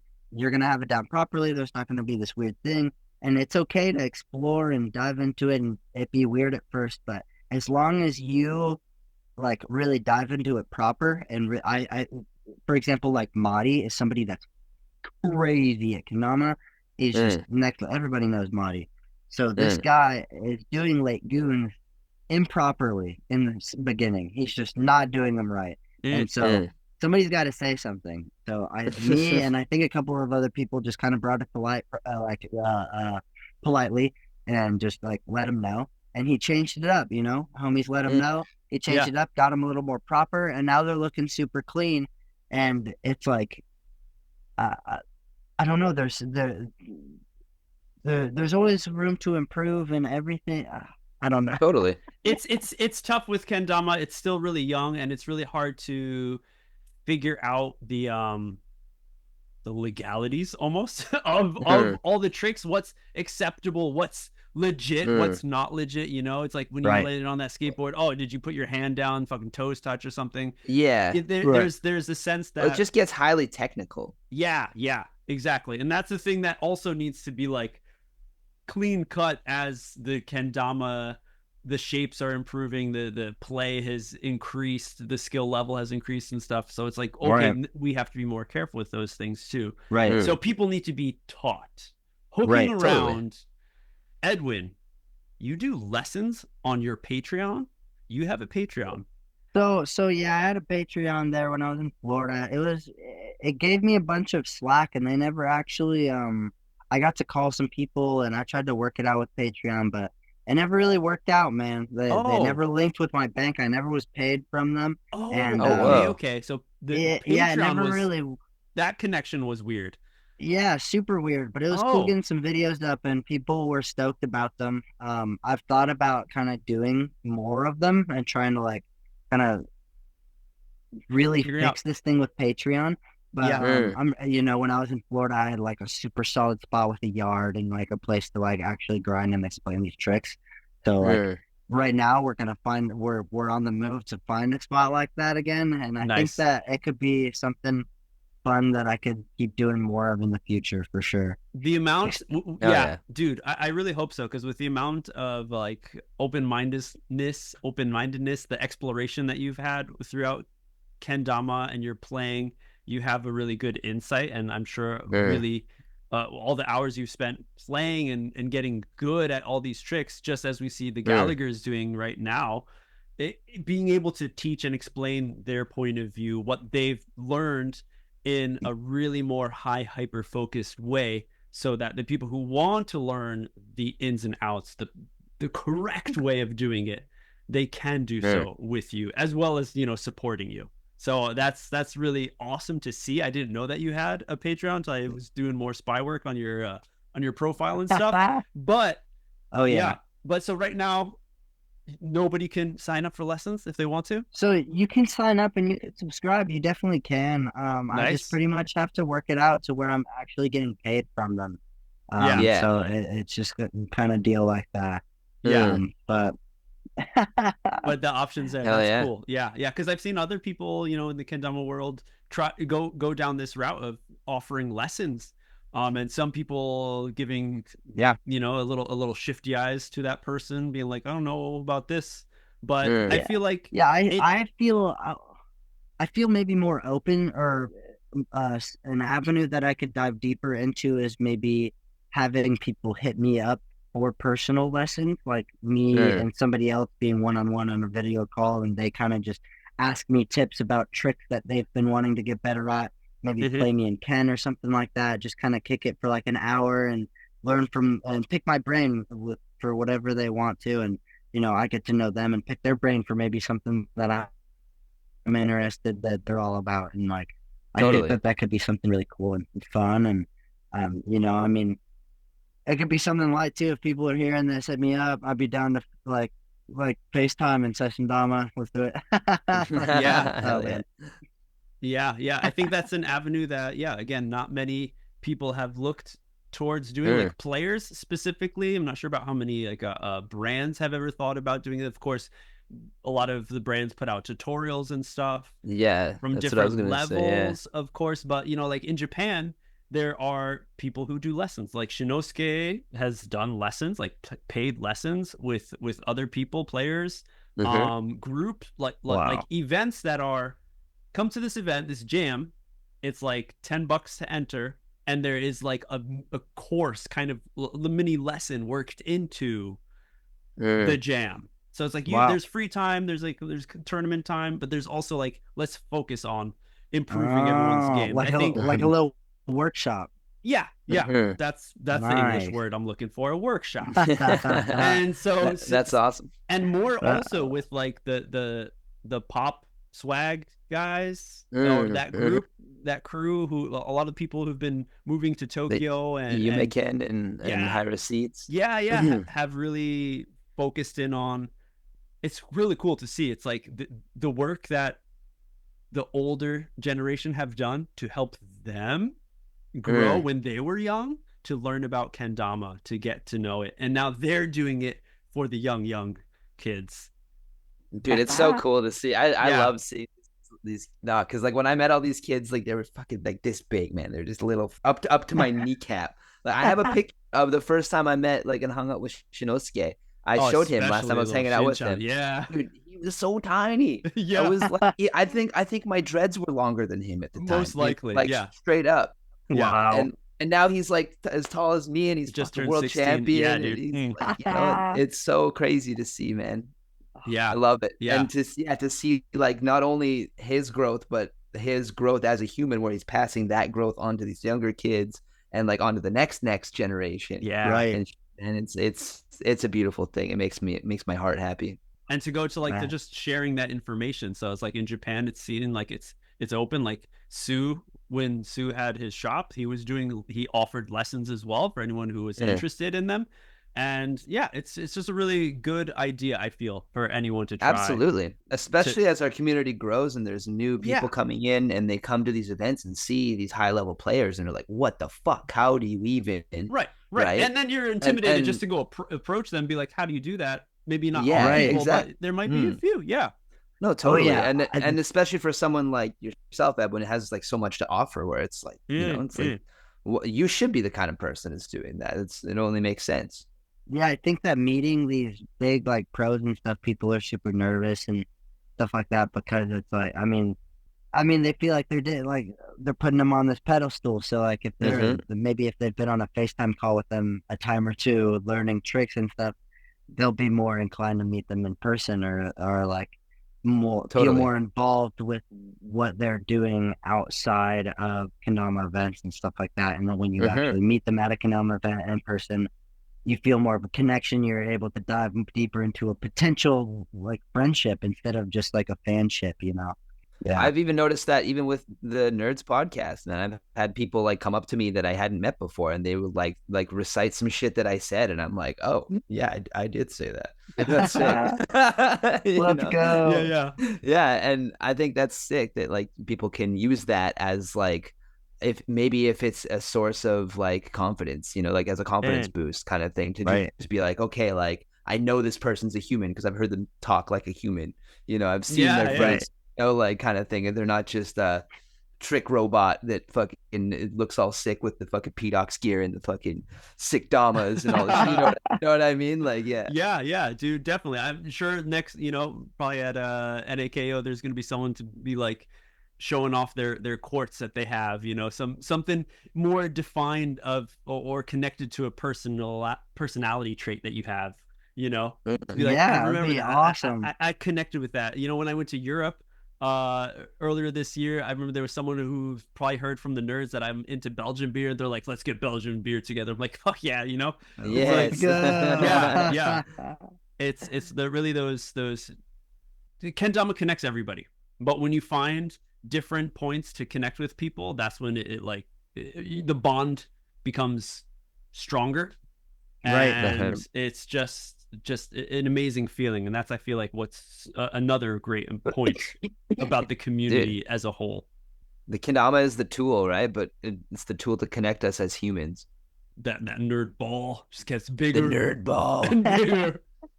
It's a fucking wrecking ball at this point. Oh man. So who invented this word nerd, guy? This word is actually so like. Yes, I need to know. So in 4th grade, we did this like thing on just like big people in the past. You could choose a bunch of people, but all the way from presidents to just like sports figures and things, and we would Jim read Morrison, into them. Yeah, and we would put them or make a portrait of them on like a puppet. We'd make a presentation and we would talk with the puppet in front of the class and talk about the person through the puppet. It was very interesting, but creative.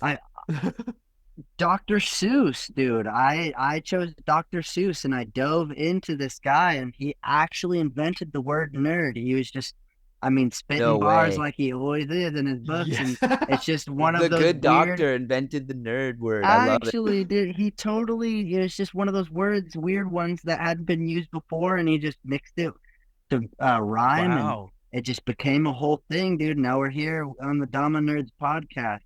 It's Dr. Seuss, dude. Hell yeah. Endorsed by Dr. Seuss. Oh, yeah, and that's fucking man. sick. That is like that has to be one of the ultimate nerd stats of all time.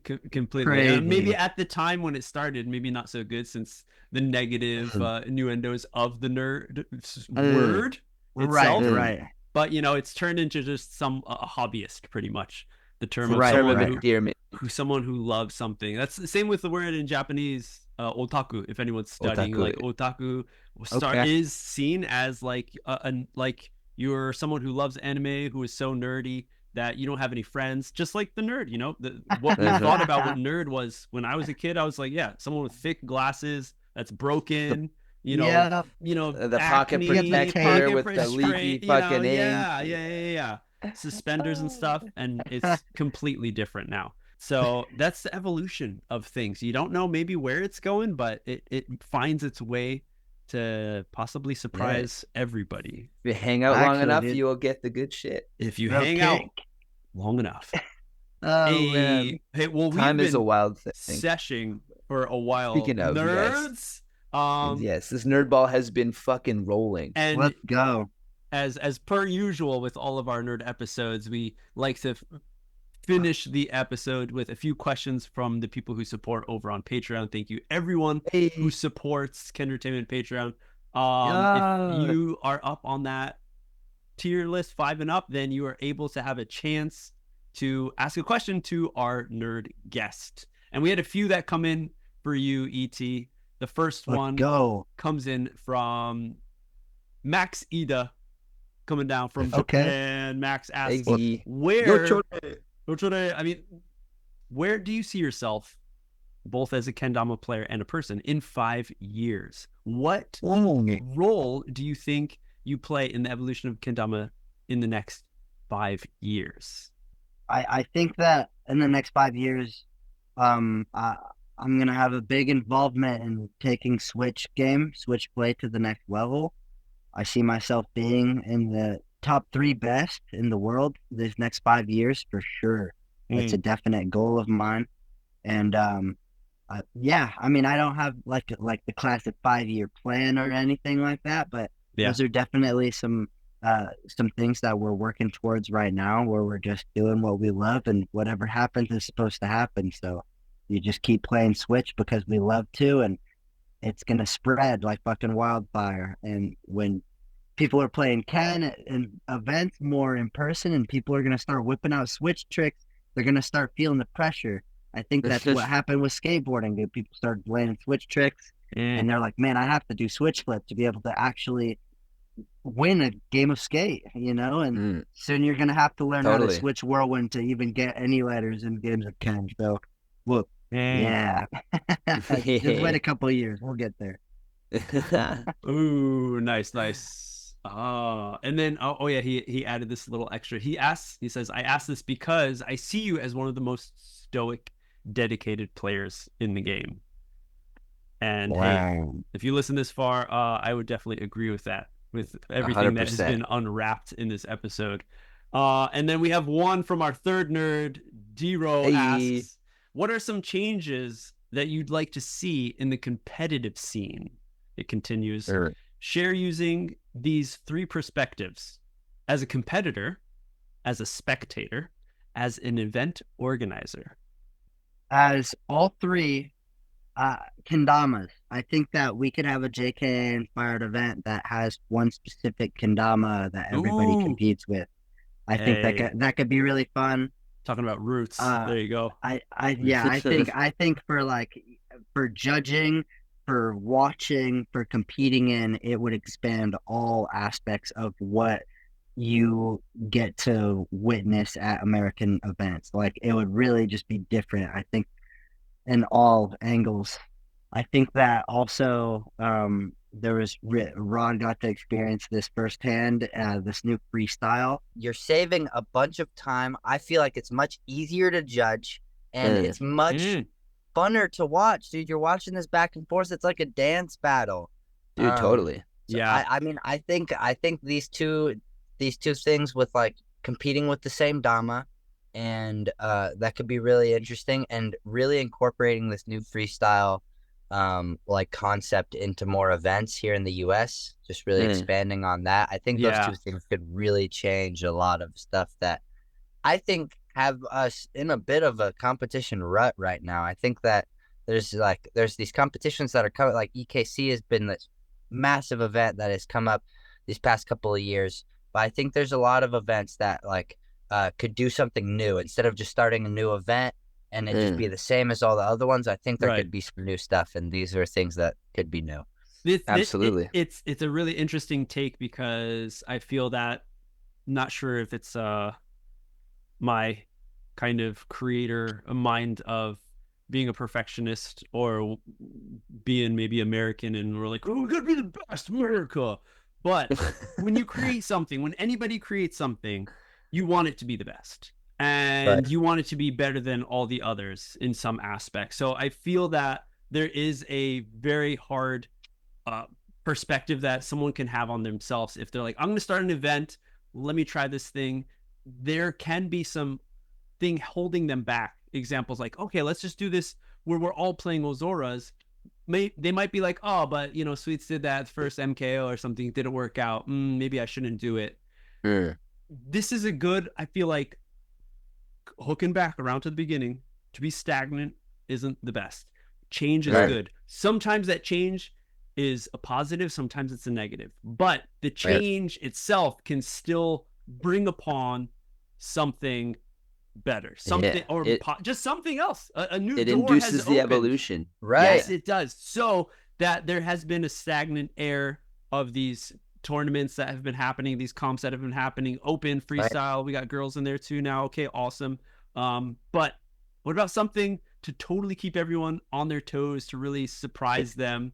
Something that, yes, has maybe been done in the past, but hey, why not throw it back in there? It doesn't have to be the best thing in the world, but I think that's what this freestyle thing and that Nobu did in Japan. It was just like really different, but really touching up on what we've been doing this whole time. And it could have just not worked. Honestly, like that's the thing with trying these new things. With an event that's all the same Dama, like it could just not work, or it could be really cool and really fun and really different, and it could become much bigger. So it's really just trying it. Absolutely. He just tried it and it worked. It could have not worked, and it could have been confusing, and it could have been like really weird on stage. But no, it was a blast, and it was just it was a game changer. So there could be more. And it was a little confusing at first because not everybody fully got the rules and shit at first. But and I mean, I guess actually maybe we should explain it for anybody who's listening. If you guys haven't like seen the video or anything, maybe you should watch it. But real quick synopsis, I guess, would be that rather than 1v1 like the traditional style, you go at the same time. And say if it was me versus Edwin, if I go first, then I go do whatever trick, and when I spike my trick, I have to like indicate that I'm done, and then Edwin that was the line. Because if I don't and I keep going and I miss, now I'm being deducted points for everything I did before that I missed, because now it's all a miss. And then Edwin gets to come in after my miss. Once you miss, it changes. As soon as you miss, that's when I get to come in. When you miss, you don't get to go anymore. And if you land it, you get to choose whether to stop your trick or keep going. So as somebody like Yasu is going to just keep going. He's going to spike it and keep trying other stuff. But like for me, I'm going to land a fucking banger, and I'm going to put my fist up in the air, and I'm going to let them come out. And the cool thing is, like, if they're not landing anything, you can just pull up spike and put your fist up in the air and just be like, what? There's what? Exactly. You put a little pressure at least, right? It's a dance battle. Exactly. That you guys mentioned that, I vividly remember that's exactly what played out on stage when you went up against Shinosuke. Shinosuke was going on line, and he kept on going freestyle mode. And then you came in with that same kind of mindset. And I saw when you went back to your side one time, Rod gets on your shoulder. He's like, dude, just sink it in, spike it, and then walk out. Like, that's cool. That's right. I actually didn't know that rule. I didn't know that if you missed it, that it nulled everything you landed before. So he told me that, and I was like, "Oh, just end on a pin." I got it. Okay. Right. And then, but like the one thing that round. Exactly. But the one thing that in this like mock version, like the test version that we did, that we had a referee, which it wasn't fully set up properly, because the referee should have more of a presence and a little bit more of a control right on the stage. So Jake was the referee, and he didn't have a buzzer or anything. What he was going into the microphone, to be like with the music and the crowd and everything and yada yada. But the idea is, for like we brought up Yasu. Yasu is somebody who can miss and still make it look like he didn't miss. He has this Yankee thing where he like just keeps it fucking going. I don't know what fucking deal he signed with the goddamn string gods to fucking not have that thing all over his fucking shit. But anyway, but he is somebody specifically that we would need a rule like that for, which there is a rule in place for anybody who's wondering, because I think that's also important. Right. To somebody call out, be like, no, you didn't mean to do that. You totally dropped it. next. Right. Exactly. Yeah. So I think that's also cool too, because it's not only is there now judges, but now there's a referee, which is another position within this event, which is Ooh, very, very yeah. important. So you need somebody who's up on Extremely. the standard meta, or like the meta, somebody who knows what's going on and can see it knows and the can players. take it in and call it in an shit. instant. That's a You know what I hard mean? shoes to fill right there. So there's not Ooh. like realistically, there's not a lot of people who are qualified Yeah, to do that. no.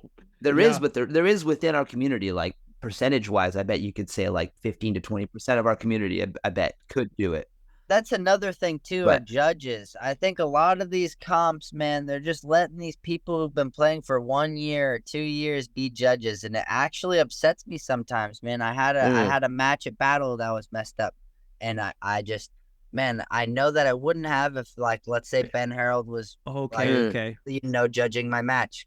There's We're some talking people about like who, not the Yeah, finals, just- but like the lead up to the people who are probably like volunteers. right, they're to help the volunteers, and event. they're, Yeah. and it's great and it's appreciated, but man, Yeah. you should have put this person at a different job than a volunteer, and it's just like, that's just how I feel. They personally haven't put in those hours in the game to properly be able to judge our professional tricks on stage. We need other people who are I know it's harder to find those people too, like, or have Ben Harold judge however many matches. There's only one. We need to clone Ben Harold. Actually, You're right, dude. Like, you can't just have that every time. But I know I could use a Ben Harold in my house. Right, little pocket one. Pocket Ben Harold. Now we're talking. Hell yeah. I love it. I love it. I'll take 2. I got 2 pockets. Let's go. So that's some stuff to look forward to, and this is Redwin. Awesome. Thanks for the take on the competition, because there's so much. There's so much that can be said there. Dude. Is that all the questions we got? That was all the questions we got from the people on Patreon. Again, thank you so much, everyone who Nice. supports. Oh, yeah. Shout out the thank you Patreons. guys. Ooh, amazing episode. Hey, there's Dude, yeah, this I was feel a like good one. there's so much more that we can go into, different facets of each corner of each crevice of each topic. But Yeah. Volume 2. Volume 2. Hey, not out of the question. Let's go. Let's hear to end on it. What would your advice, Edwin, be for a young Edwin? If you could see yourself when you started, what would be some advice that you would give yourself? Man, to breathe. In what sense? Just to relax. Just with everything, like what it, like in the Matrix, when he's like the little kid's bending the spoon with his mind. Yeah. He's just, Neo, he's looking at it, he's like, man, like, what do you mean? He's like, there is no spoon. It's not, there is no spoon. It's fake. It's not even there, and that realization, that you accepting the fact that there isn't a spoon, is going to make you be able to control it. So, like, really accepting the fact that, like, I'm let's say I'm competing on stage, like, no matter if I land this trick or not, there is no spoon, dude. There is no, like, there is no specific anything, like, there is no actual way this is supposed to go or anything like that. It's really just like, take a breath, relax. There is no spoon. Do your best. And that's and enjoy it. I like it. Exactly. Enjoy it. Smile. Like, the more you stress, the worse it gets. I don't know. I think that's good advice. Fuck yeah. Yeah. E.T., thank you so much. This is episode 6-5 of Dama 6-7. Nerds. 6-7. Going back in time. Here we are. 6. That bad. Bang. Coming up on 70. Thank you again so much, Hell Edwin, yeah, for giving us the time, these long hours through the Thank you phone guys. dying and everything to let us go into the mind of Edwin Tickner. Hell and to yeah. find out how this one kid who just loved rocks, from rocks to damas, created his a lifestyle that is different from everyone else's, but still very amazing and very interesting. So thank you again so much for hanging out. And yet only getting started, which is the best part. My gosh, Let's go. totally. I Fucking appreciate A. you guys so much. This is so much fun. Yeah, dude. Absolutely had a blast diving into all these topics. Thank you guys. It's a pleasure to have you in the virtual studio, bud. Let's Maybe go. at some point we'll get a volume 2 because we can always go fucking deeper, us nerds. Yeah, Ooh, let's yeah. do it. Talk some Dr. Seuss shit. Let's fucking go. Right? Actually, dude. And I guess on that note, thank you everybody. These nerds are Out.